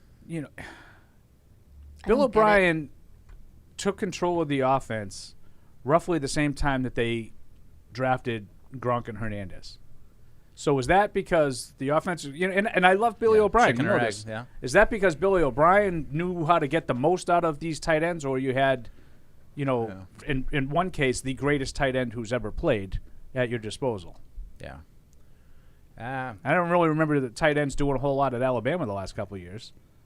No, and I might be wrong, but I feel like a lot of that was kind of directed more as in reaction to the Jets and Rex Ryan's defense and what they were doing, and some of it was even like the speed of how they went. Not allowing him to do all the stuff that he was doing. I don't know. I just always saw it more in a reaction to where the team was and who they were going against than Bill O'Brien coming in and saying I need tight ends. Plus, the speed thing seems like that was connected to the and that's strike. That's part of my slot thing The too. lockout. And I saw we just got an Ask PFW. Someone said Paul was snubbing the slot receivers, and I don't mean to. I'm not diminishing the importance that Welker, Edelman, and Brown had in Amendola too. But what I'm saying is, I don't think that's the number one element to return to prominence, because when you had Welker, you had Moss. When you had Edelman, you had Gronk. They need the big dog. The big dog makes everybody else better. And I don't think slot receivers make everybody else better. In the traditional sense. Yeah. I'm not telling you, Jalen Waddle is different to me. That's, you're talking about a top 10 pick. Do you know what I mean? Does that make any sense? Yeah. I think Welker is great. He is great. But he also has a lot of room to operate because there's a guy who's greater on the outside who's occupying a lot of thought from the defense. A good slot guy can be that binky. Yes, that yes. Dante's talking about. Absolutely. Yeah. Peter in England writes in, does this herald confirmation of a new offense finally explain the picks of Strange and Thornton in last year's draft in that the offense was being planned then? If so, assuming B.O.B. rolls it back to 2011, do those two choices still fit the reinstalled old Patriot way, or will they struggle to adapt? I think Cole Strange will fit. I mean, I'm with Yeah, everybody else. Yeah, I don't think you can put Cole in that. Yeah, I don't think But- Tyquan Thornton was a pick with that in mind. I think you can make an argument that Cole Strange was. But, if you want to run outside stretch zone plays, you need athletic linemen, and he's an athletic lineman. Yeah. So you could sell me on that. Now, I don't think it was necessarily what is the phrase that you use? Correlation and causation. I need to write that down. Alex learns me stuff all the time. Tony writes in, I'm not sure if I agree with this email. Hearing this article is good for Mac. Much respect to him for speaking out. Takes backbone, especially It's in the amazing Patriots to me. organization, to do what he did. It's a Teflon especially quarterback. as a young player. If he had kept it in-house, nothing would have changed. Oh, really? Tough one. See, I don't agree with that. Yeah. I don't agree Like, with it. we're saying it only changed because Mac spoke Right. out? Right. It was not good. I think people knew what was going on. Oh lordy. I'm telling you right now, be prepared that if the offense is going to be better next year. It can't be like that because it's not going to have this level of dysfunction. So it's going to get better. When the offense is just marginally better next year, be prepared for they got to get him weapons. What do you expect? Right. Yeah. That's what's going to happen because this guy can do no wrong. That's why I'm hoping we cut that off at the pass and get some weapons this year Well- and really go all in on figuring it out this year with him. For some people, you're right, Paul, but there's plenty of Mac critics. There- On this show and your show, Paul. You don't think it's much smaller group? Like that. You like that? You don't think there's a much smaller group of people that think that he's part of the problem? I think it's 50-50. I don't. I do. They did a poll on your show. It was 50-50. In fact, it was more on Mac. I only talk to you guys, and I feel like I'm like, who are these unapologetic Mac apologists? Like, who are these people? I don't know. I haven't really talked to He has his anyone. own little, Don't echo make me embarrass. Don't make me chamber. embarrass the people. He has this it's Paul made out of echo straw. All these guys are made out of straw. Like, can you think of, other than Mike Felger and Tony Maserati, give me a media guy who is strongly anti-Mac. Anti-Mac. Strongly anti-Mac. Not having No. questions about whether or not he's the guy. I don't know, but I don't think a lot of us out are, on Mac Jones. But I wouldn't call a lot Gasper. of us. Oh, no, I no think, chance. I think Jim Murray. I just said it. Aside from the Felger and Maz show, Oh, give the me whole guys. show. The whole show. Well, I They're don't know- anti everything. I don't know how many Adam people. Jones. though- Tony Maz has spent the last 2 weeks begging and pleading the Bruins to lose a game. They're anti-everything. I know. They're my guys. I love you. Love you, mean it. But I just think most people that I talk to and respect are like us. We're not like completely anti-Mac, but we're just kind of on the fence, leaning towards. I don't really think he's going to be able to do it. I'm not saying, hey, let's get rid of him right now. I'm willing to give him the next year, but I don't have a lot of confidence that he's going to hit the level of Joe Burrow, et cetera. Like, I think this story, be one of those Final Four quarterbacks. I think this story exposes a lot of the things that I have questions about Mac Jones. I didn't hear any of it when I was driving in this morning. I didn't hear anybody talking about. So, Mac Jones rubbed everybody the wrong way before they even started this. I didn't hear anybody talking about that element of this story this morning. When I read that, I was like, why didn't they talk about that this morning? I've heard a lot of people criticizing Mac all season about his behavior and all that. I've heard a lot of it. National people, too. You know what I've heard? Former players. Yeah. Former players from this team. Oh, criticizing. that's different. That's different. In addition. But that's not like. Don't make me do this. Don't make me do this. he's gonna when pull Bill back. Belichick picks up the phone and calls Vince Wilfork and says, "Hey, can you do me a solid?" That's what that was. I'm talking about the media. How was Dan Orlovsky on Mac Jones this year? National media. Well, How was Kurt Warner on Mac Jones this year? He National killed him. media. Oh, really? He did a whole thing. It was like an hour-long Killing thing. Mac or killing the offense? Well, he both, killed the offense. but both. No. Yeah. No. Orlovsky's been anti. Oh, you know what? I'm sorry. Orlovsky may be married to Mac I'm Jones. talking about Kurt Warner killed him. I just said.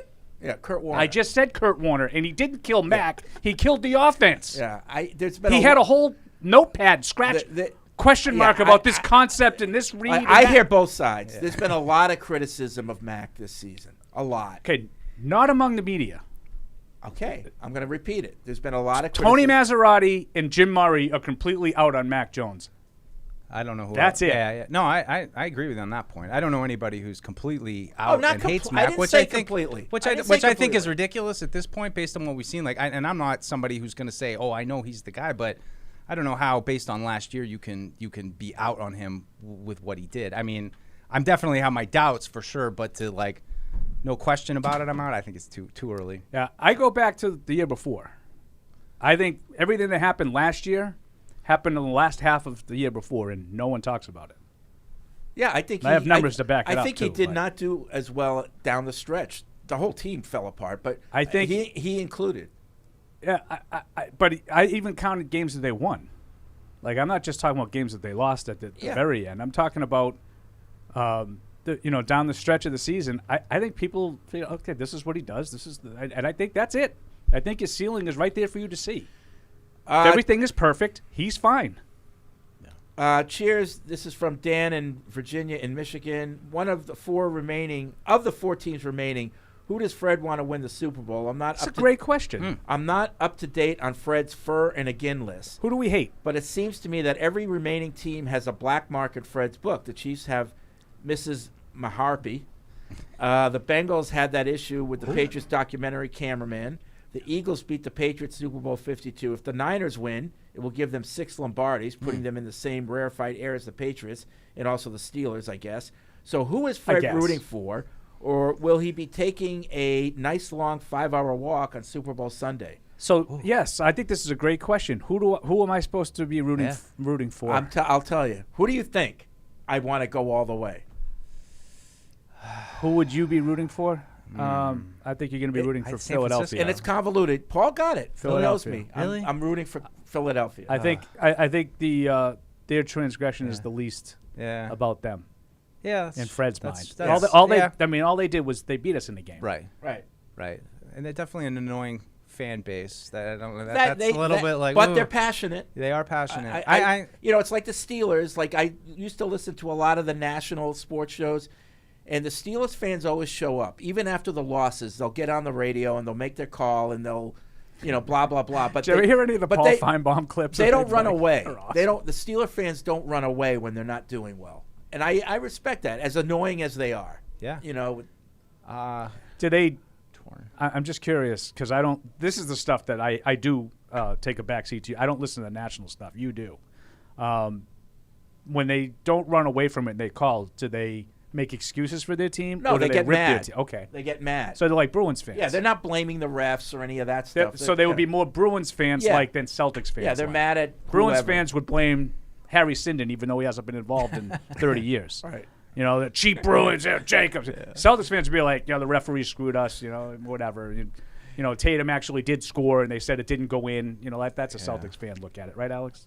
You know it. Celtics are perfect. You know it. You green teamer. I am. I think especially this year. I don't know. It's there's reasons against all of them. I mean, and the whole thing with the Bengals sucks because that's really the only reason why I'm kind of annoyed with them. But I think the Chiefs annoy me more than anybody. And did you see last week their whole little ownership thing, which looked like it's just all in these the box button up guy with and glasses they're singing and the Sweet girl, Caroline? and they're swinging together. That was embarrassing. And they're I don't know. It looks like a TV show going on up there. If I was an owner, I know that I probably couldn't do this, but if I was an owner, I would sit alone, watch maybe one or two other people, but don't get near me.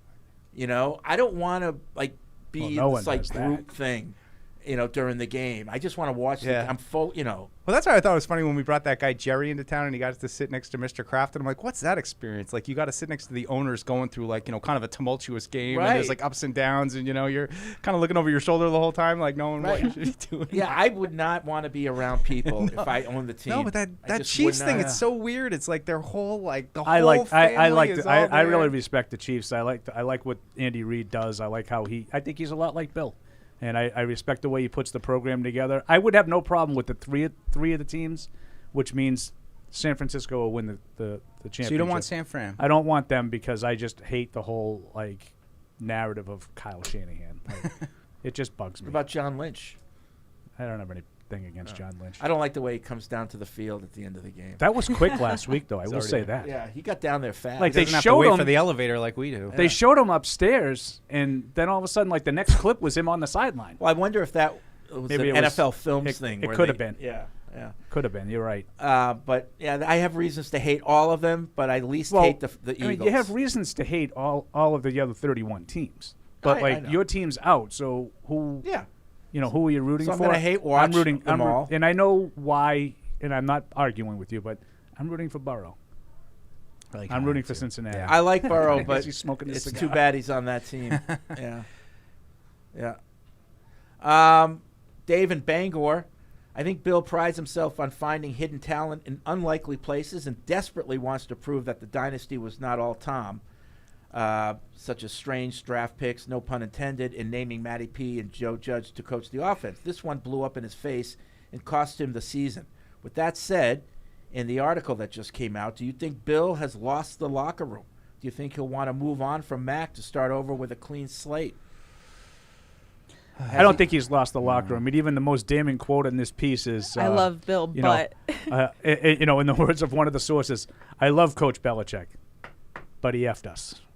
I think he made a mistake. I think the players realize he made a mistake, but I don't think that they've decided he can no longer be in charge of us. Yeah, well, based on the move and bringing in Bill O'Brien and showing that Saving a lot of face. ready to make the change and ready to hit the reset button. And I mean, I'm not hoping that Matt Patricia is not back. I don't really have a horse in that, but if he was not back, I would see that even more as an attempt to say last year was last year. We got new coaches. We have a new system now. We're going to put that behind us and move on.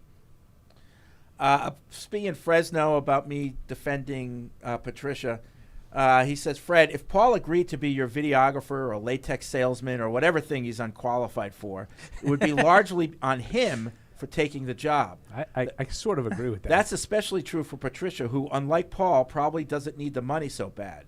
The name-calling crap is unnecessarily cruel, but there's no need for a thank you. Okay, that's your opinion. No, but I agree with that premise that if you ask me to do something that I know I can't do, I would say, Fred, I can't do that. I don't have that. I don't know how to do it. Maybe he thought he could. So therefore it's on him. But Bill should know better. I still say that. Also, regarding it's Bill's. It's just like Bill said. Right. Ultimately, it's my fault. It's on me. Also, regarding Evan's take on Tuesday, sure, Josh Allen's disappointing postseason should be considered a blight on his resume, and the same is true for Lamar's track record, but it seems kind of petty to piece together apologies for Mac in one breath while slushing Josh Allen's fans in the next. I just want it on the record that Evan spent after that Bills game, was telling everyone about how nice Josh Allen was to him in the hallway, and it just became a running joke. So I was very shocked when he came in on Tuesday and had all those takes. Plus, he's been really good in the playoffs. He played really bad last Sunday. Can't that be okay? Do we have to ignore Tom Brady's 3 interception playoff games because he's Tom Brady? I mean, I've gotten to watch Josh Allen in person here a few times now. I think he's awesome. Like, I have so much. I think he's got his warts, like most I quarterbacks just think that, do, but he's awesome. He's been a guy that everybody. When I say everybody, Fred, please. I'm just talking about a lot of people. A lot of people around here from the start were convinced that this guy was a bozo who could never learn how to get it done. And then he learned how to get it done. So now a lot of those same people are just waiting every time he does not come through in a big. So I heard a guy today say something about on the radio, and I forget who it was. They were talking about he was kind of they were comparing him to Aaron Rodgers, I think, which I thought this was really funny. And they said, like, Aaron Rodgers, when he needs to make the plays, he still was able to make the plays. It's kind of like the opposite of Josh Allen. Like, now Josh Allen's not good in the clutch. Like, because he lost at home to Cincinnati in a game that a lot of people thought the Bengals could win going in, right? I mean, everybody thought that was going to be. I did until you talked to me about talking out of it, I took the blame. I took the blame. What do you want me to do? We got picks today, too, don't we? I forgot. We will. We got time. We got 2 games. There's just 2 games I just today. forgot. I forgot. Jack down the road in Stoughton writes in, I wanted to address Paul and Fred's curiosity about getting food on game day from last Thursday. Last weekend, my wife and I grilled out before the Chiefs game, then set up a crock pot with buffalo chicken dip. The timing worked out perfectly, and we were able to have 2 meals at the start of both games.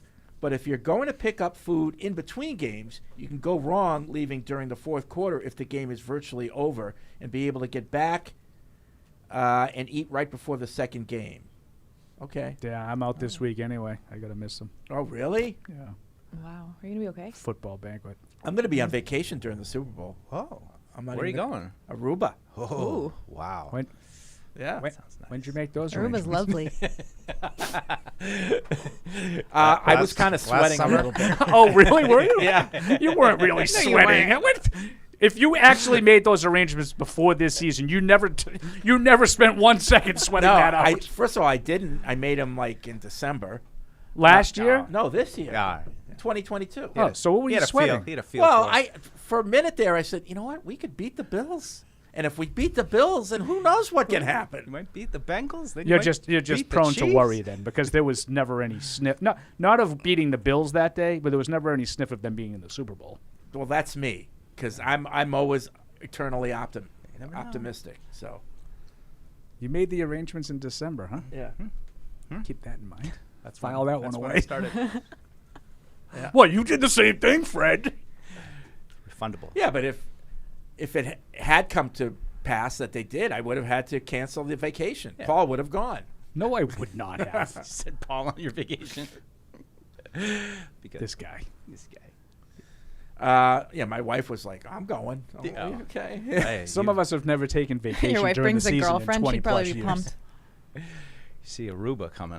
Now that's what I was sweating when I got married, because when we got engaged and we set the date, the Patriots were like 4-5 or 5-5 or some in 2001. It was you're never going to. All of a sudden they never lost again, and I'm like, what if this happens next year?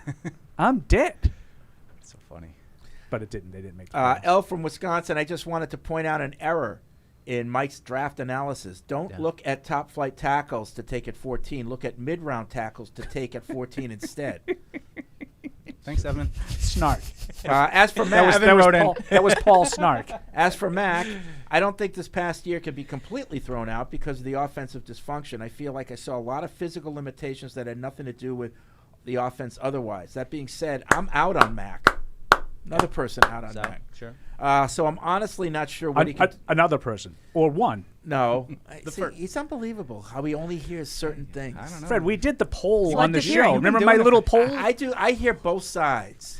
You don't hear a lot of I'm out on Mac. You don't hear a lot. I'm honestly not sure what he can do to change my mind. One last thing. After the article, I'd be really disappointed in Bill if Judge or Patricia are still affiliated with the team. Everywhere they go seems to turn to disaster nowadays. You know, it's another thing I think about, too, is I think that this generation of players is probably a lot more affected by all the negative press that Matt Patricia and Joe Judge received from their previous stops. Like, all those things that came out. Like, I just think we're so much more involved in the media. Based on this, they started it. Yeah. The players are very online. Yeah. That's my thing with Mac, is this goes back to June when I started hearing this stuff. And, by the way, we heard this stuff, not just on this show. Like, there were things that you do and you hear things, and that sort of formulates your opinions. And they started it, not to sound like a 12-year-old in the schoolyard, but the real questioning of what they were doing kind of it emanated with the players. It did. It did. And then it just got to the point of ridiculousness every day. That's all anybody talked about. Nate in Northeast Pennsylvania. This is the total off-season email, so sorry in advance since we're on the subject of PU-isms, such as like, pointed out by Andrew in that email. I just wanted to point out my new favorite Mike phrase. Whether he's responding to a listener, email, or call, or it's his turn to make a tricky choice in the weekly picks, Mike sometimes starts his response off with a deep breath, followed by a oof. Yes. And it's my new favorite thing. Sometimes there's an F-bomb in there, too, with Mike. I think he uses it when he's really indecisive about what to say next or something, but either way, it's gold. It's a deep breath of contemplation. Yeah. Thinking. By the way, this is the first time I've had the opportunity to tune in on YouTube. When you first teased the idea, I thought it was stupid.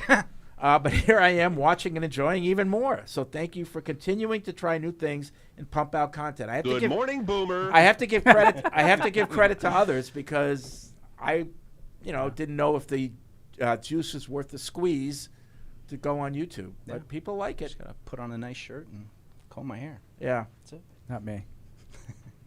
It is what it is. I'm an unmade I just bed. show up. What you see is what you get with Paul. I'm an unmade bed. Yeah. I think we all show. We're on the T-shirt and sweatshirt game.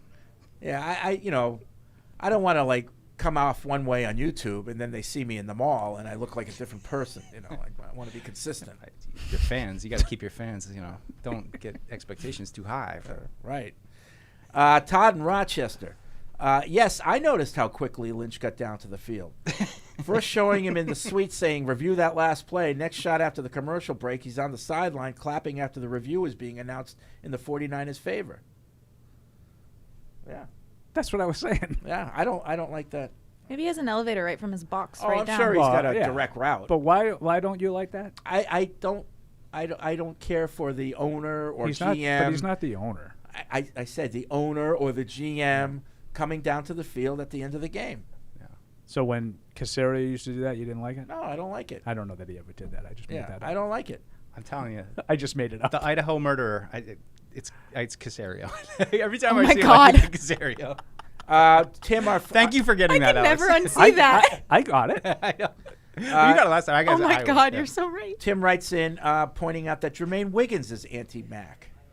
Wiggy? That is true. We lost Wiggy? Oh. That is true.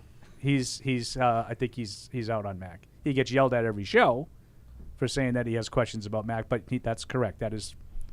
So we're up to 4 media members now. I think. I speak for myself and probably Paul. I think we're both probably pretty close to out on Mac, but I'm realistic and pragmatic about what are you really going to do this year, and he is a third year. I just think that there was. I think that his play itself has been overlooked because of the level of dysfunction, and I think if you look at the Phil Perrys, the Tom Currans, the Mark Daniels, the Mike Reeses, and the Andrew Callahans, like the Evans, like they're breaking this down and they're telling you, Greg Bedard, and they're giving you all the reasons why it's not the quarterback's fault. And I just think it's a simplistic way of looking at it. And that article backed it up. But no one's even talking about that part of it. I know. Everybody's only talking about like Joe Judge. Wow, what a raving lunatic. I mean, how would you feel if you were openly mocked by the guy before you even started? I'll teach him. Thanks. Traven E. in Huntsville writes in, I emailed a few years ago with this game. With all 4 quarterbacks left, which would you like to have for one play one drive, one game, one season. You have to use all four. So the four categories are one play, one drive, one game, one season. The quarterbacks are Mahomes, Burrow, Jalen Hurts, and I guess Brock Purdy. Yeah, if I have to have, I mean, Love me some Purdy. So the one play has to be Purdy because that way I can get him the hell off before he costs me anything. There you go. Yeah, but what if that one play is the last play? Well, then I'm screwed. Yeah. What were the other ones? One drive. One drive. One drive, I would say. I don't know. Mahomes always seems to be like get those like. There's only 4 seconds left, and they're down by Just 6. And chuck it down the field. I don't know. He's. I think Mahomes Yeah. for the drive. And one game Hurts, and then a season Burrow. It's hard with Hurts. I don't feel like I have a reason to say this is why I would. I mean, he's a very good player. I think I'm with you, Fred. Yeah. I like Hurts. I think Burrow. he's really good. I never thought he would be this effective as a passer. Yep. We got an up close look a couple summers ago. Yeah, he's really improved as a passer. And I know he's got a good scheme. I know everybody just mocks the quarterbacks because they don't matter.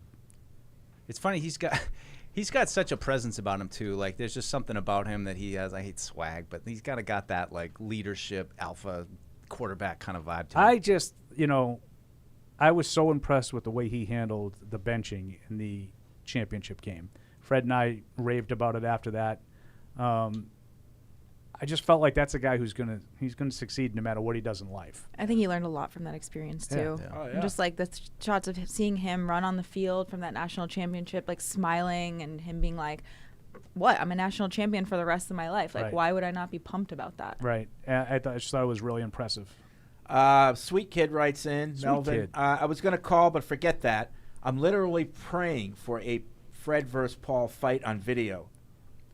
Well, you'll get it eventually. Yeah, what's happened is everything was so dramatically one-sided that we can't really fabricate an argument over it. Like Fred's like blame me. I mean, I thought it was something that could. It's nothing he could say. No, it wasn't as bad as you thought. Like then we could argue. Right. If Fred could sit there and say, no, the offense wasn't as bad as you thought. Give us No. till like April. When Fred starts talking about now this offense will be a top 3 offense in football because Bill O'Brien's it, we'll get you something. Right, Freddie?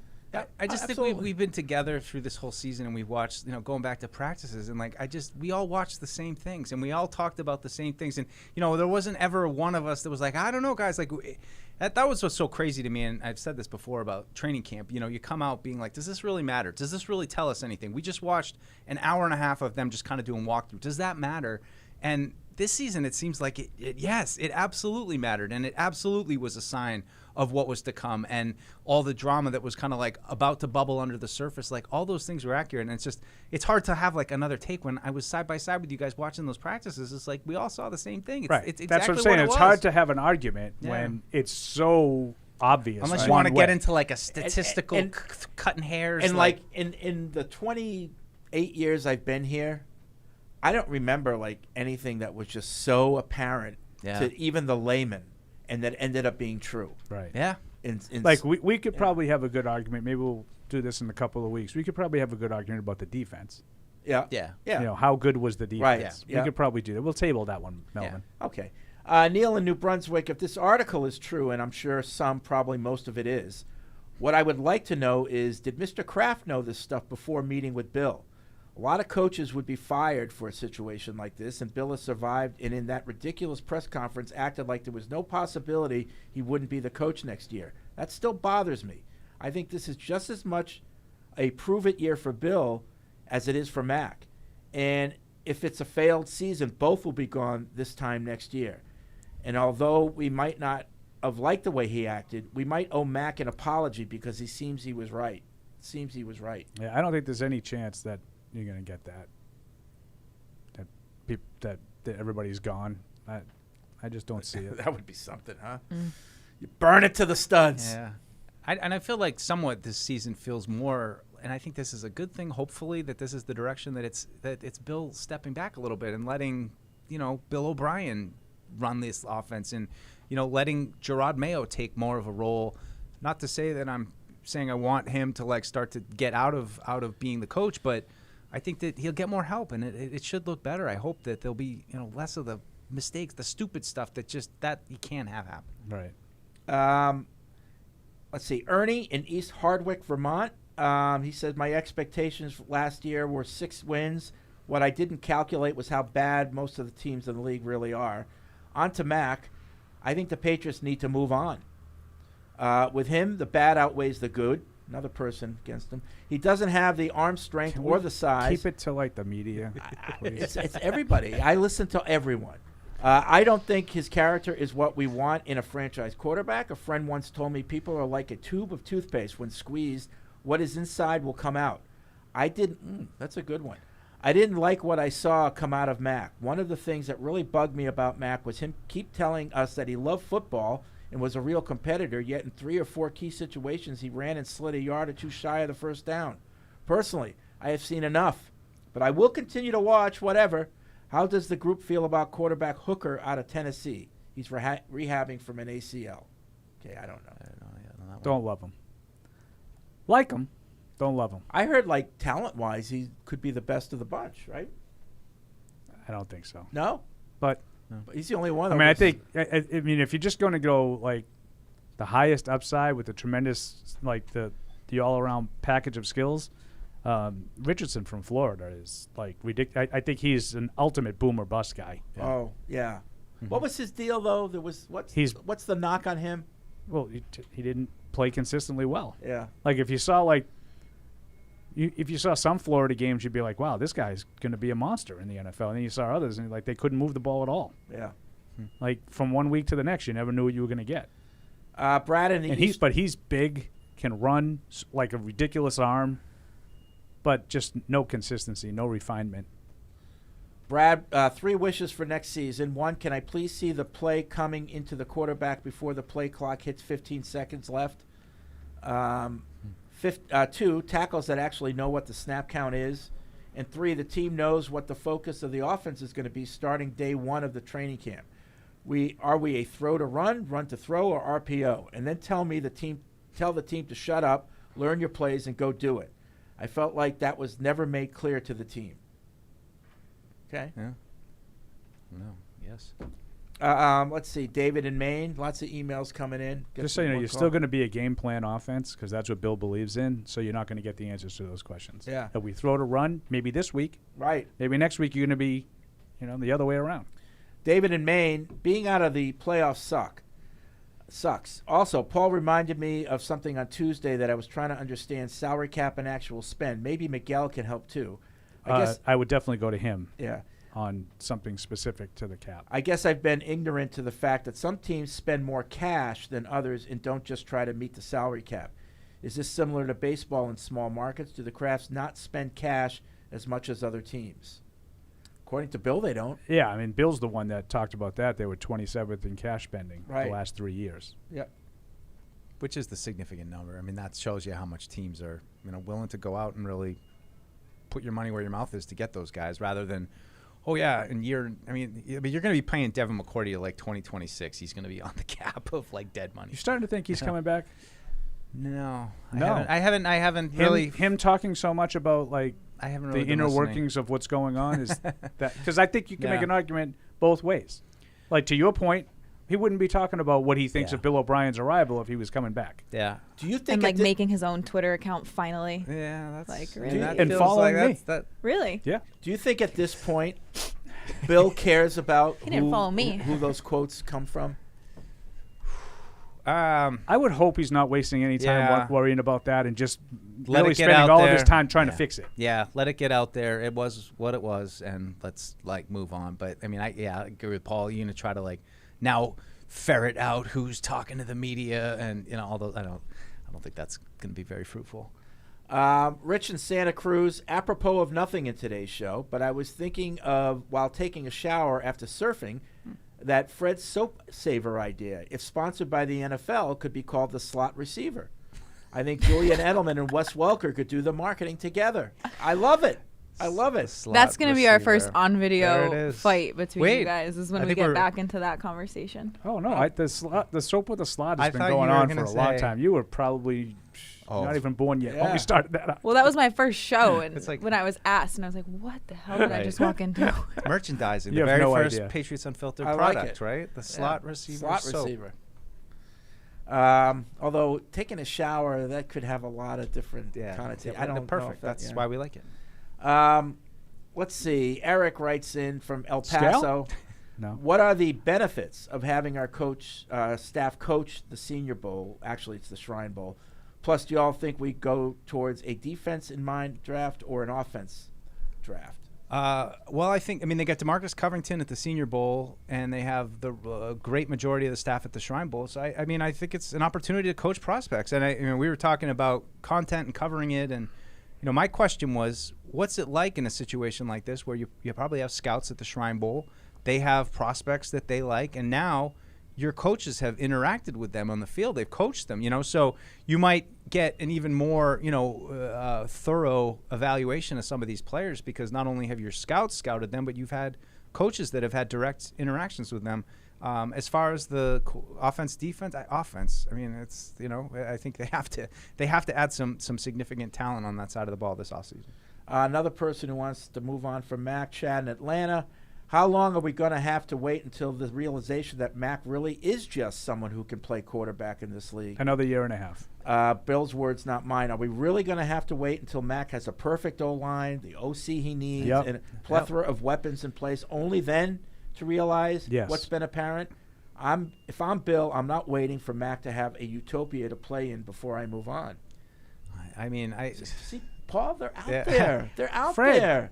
People are going to write in for negative. I'm just saying they're out I'm there. telling you, find me the media people who think like that. We don't care. I'm talking about our fans are more important to me than what the media thinks. Oh, that's nice of you, You know, pandering boy. I care more about what our fans think. It's like Man of Andy. the people. It's like Andy Hart Pandering yesterday man. on Twitter, right? Oh. So evidently, Brandon Beane, the Bills GM, Doesn't want to suck. had a line. Doesn't want to suck bad enough to get Jamar Chase. To someone like Jamar Chase. Yeah. And Andy Hart retweets. He goes, "Well, how'd you get Josh Allen?" Well, I don't know. Made about 4 trades to move from 21 to 7 to draft him. In other words, they didn't suck bad enough to get Josh Allen. Andy. You don't have to jump through hoops to pander to the Patriots fans. Yeah. Which the thing Why is that Andy cracks doing me up, and Fred will vouch for me on this. There was nobody more negative than that SOB when he sat in your chair. Yeah. Now all of a sudden he's on EEI and people are, Fitzy's rubbing off on him. Well, that whole station is gearing up for Adam Jones. Oh yeah, it's going to be like the because launch. now of they've got their But guy. that's the whole station is that they're the counter to the quote unquote negative station of the hub. Right, but they're going to have their negative guy, Oh, so yeah. they're all honing their game to play against him. How does Felger feel about his young? They had such a fun relationship. Like I always love when Adam would come on and Felger was just so Dark bemused by Knight. them, like how he would take it. And now they're going Well, up against each other. Joe Murray, who is, I don't know if he's officially going to be the new night guy, but he's been doing night since Adam left, and he's very much in that mold. Mm-hmm. He just talks about food and gambling more Yeah. than anybody else.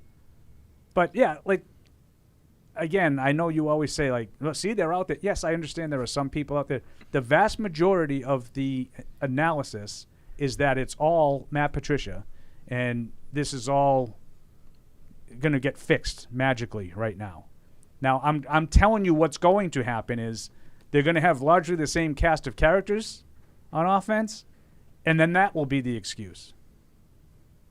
You got to give them weapons. See what they did with Stephon Diggs. See what they did with Jamar Chase. See what they did with Jalen Waddle and Tyreek Hill. That's what's going to happen. Yeah, I just feel like they got to add somebody, and I'm sure that we probably could have debate. They added the wrong guy, but with Aguilar hitting free agency, with Myers free agency, moves have to happen at those spots. So I just hope that they have somebody somehow, whether it's a first-round rookie. They're going to add or someone. somebody even in the Devontae Parker, all right, it's not exactly what I wanted, but he's okay. Well, yeah, you have to have wide receivers. Someone's going to be on the team. If you want to have knee-jerk analysis of the 4 remaining teams, 3 great quarterbacks, and the one that doesn't has great talent. Right.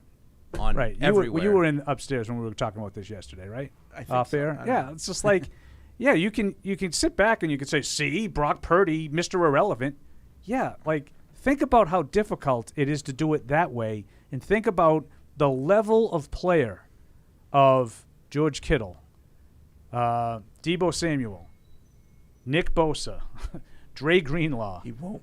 Fred Warner. He's not going to mention McCaffrey. I know. I was waiting for it. No. Mention McCaffrey. Fred. They didn't draft him. Oh, okay. I'm talking about how hard it is Yeah. to not just draft players that play for you, which a lot of teams can do. Yeah. Because a lot of teams will just play the guys they draft. I'm talking about guys who are at the very top of their profession at what they do that they drafted. Yeah. They did. That's so hard. Now, McCaffrey, that just adds to Brandon Ayuk. I would throw in that draft category. Yeah. McCaffrey just adds to an already stacked roster. Trent Williams, I didn't mention either. Trent Williams, a lot of people think is maybe the best left tackle to ever play the game, but they didn't draft him. Mm-hmm. So that's why I didn't include him. Okay. You can do that to build a team, and you could probably win with virtually anybody then when playing you quarterback, bring although I would argue they haven't. Until now, they've only won when Jimmy plays quarterback. Now Brock Purdy's been able to go 7-0 or whatever he is. Yeah. But that team is absolutely loaded. All right, couple quick calls, and then we're going to get to picks. Eldred's in North Carolina. What's up, Eldred? Hey, fellas, ladies, how y'all doing? We're doing well. Paul, during the draft, I said I didn't want Mac Jones in the first place. I wanted Justin Fields. So I remember. I still don't believe he's the guy. I remember you didn't want him. My thing is this. My thing is this. Chicago got first pick. Trade Mac to the Raiders for the first. Try to get Fields for a second, and then get those two man corners that's going to be in the draft because those tackles going to be gone before we get there at 14. Can we go back over the trade? What are we trading? Get a second and a third. No. They're not going. What are the Patriots trading? Mac Jones to the Raiders. Okay, in exchange for Waller, Renfrow. Maybe a second. No, you ain't gonna get Waller and Renfrow. No, you're not gonna get a first either. Yeah, but you might get a second, top second. Maybe. Because they're gonna have a bunch of man corners in the second and third and fourth round, but the best one's gonna be in the first one. The guy from Illinois, and the other guy, I think he's from. I forgot the other. And who's our quarterback? Good press man corners. No, but who's our quarterback if we trade Mac Jones? Trade for Fields. He'll fit. But what are you going to trade for? What are you going to trade to Chicago for Fields? Vegas' first rounder. Maybe that first, maybe the second. But like I said, you guys pay attention to this stuff more than I do. Well, if you end up with Justin Fields somehow, I'm okay oh with yeah, that. no, I mean I could be talked into that. Thanks, Eldred. You guys know this stuff more than I do. Is Chicago really contemplating? Not that I. No, why trading Fields and taking a quarterback with that pick? That's crazy. So. I'd also wonder, do you really think Josh McDaniels wants to trade for Mac? That seems like really. You didn't know that they hugged after the game? John in Duxbury, what's up? Sounded like consoling. Good afternoon. I mean, that's why DeAndre Hopkins is coming. I got a couple of points I want to make. Okay. Number one, I've been looking at some of those mock drafts, and I would be okay with them taking Michael Mayer from the. I'm sure you guys have seen him play, the tight end from Notre Dame, who is an excellent player. And then getting a tackle or a corner in the second round. What do you guys feel about that? I wouldn't be totally opposed to it. I mean, I think it falls under my feeling of you just need weapons, and you need, as much as you have tight ends, I think you're going to probably lose at least one of them in the next year, and I think he has the potential to be a real kind of game changer as a tight end. So as much as you want like a really stud wide receiver, I think he could potentially. I hear he's do the kind of worthy of being drafted. I mean, it's just as Paul said. Thanks, John. John. You need two, and I think even the playoffs recently have. Even if it's not like one of those elite number twos, like maybe you would call T. Higgins, like you just need guys who are going to be effective in the big spots and it's somewhere to go when your big guy isn't having a big game or all right getting caught. Okay, sir. All right, it's that time of the week. Hurry, Paul. What happened last week? Well, young Evan at 4-0 set the pace in the overall last week. Fred and Paul 3-1, right behind, and Mike 2-2. With the spread, Evan was 3-1, Paul and Fred were 2-2, and Mike was 1-3. So the playoff standings: Paul and Evan tied at 8-2, Mike and Fred right behind at 7-3 overall. With the spread, we got to really pick up our games, boys. Yeah. Paul, no surprise, has less work to do to catch up. 5-5. Evan and Fred 4 and 6. Mike 3 and 7. What's Not good, Bob. What are we doing? What are you doing? You should just let your dog pick for you. All right. So that's where we stand after 2 rounds. Okay, Alex, will you be partaking? I'm gonna partake today. Okay. All right. So we start I heard I won a few weeks ago. I eliminated and wasn't on the show. I eliminated the Alex column. I had the column here set up for Alex, and then it's like she doesn't come anymore. Community doesn't like events us. really got. 3 o'clock on Sunday on Fox. The 13-4 49ers are at the 14-3 Eagles. Eagles by 2.5. Eagles by 2.5. Yeah, I think I picked against San Francisco last week. I thought it would come down to the quarterback. Dak played terribly, so it didn't. I guess maybe it kind of did, but I'm going to go with the same kind of philosophy. I think that they're going to be the Eagles are better at the quarterback position with Jalen Hurts, and that is going to be the difference. I'll take the Eagles. I'll lay the points. Eagles both ways. I am going to take the Eagles as well. This is more of a pick with my heart than my head. I don't know. Really? I'm rooting against the Niners. I think if you use your head, like Brock Purdy's runs over. I think he was exposed a little bit last week, and that continues this week. Yeah. Well, I know he had great numbers against Seattle. I don't think he played that well in that game, especially in the first half. Yeah. I think if you can get some pressure on him and not allow them to run wild. Yeah, I mean the key here is San Francisco's great defense. I mean, both teams. San Francisco's Both great teams have defense. great defense. They could keep it a game just because of their defense, but I think clear advantage hurts. Okay. And they're So you got Philly? I got Philly both ways. Philly. 6:30 on CBS. The 12-4 Bengals are at the 14-3 Chiefs. Bengals by 1. Mahomes was a full participant yesterday. Yeah. Haven't been on Twitter today to see what's going on. I saw the clip of him, talking at the podium, walking off. Yeah, you can't tell. I don't put any stock in any of that. Someone was like, maybe it wasn't even Mahomes, and I'm like, oh yeah, didn't you see how his head? Did you see him? His head was straight to the side, so it was definitely Mahomes. But the people in Vegas clearly still have some questions because the Bengals are a road favorite. What do you by think 1. if Mahomes was 100%, the spread would be?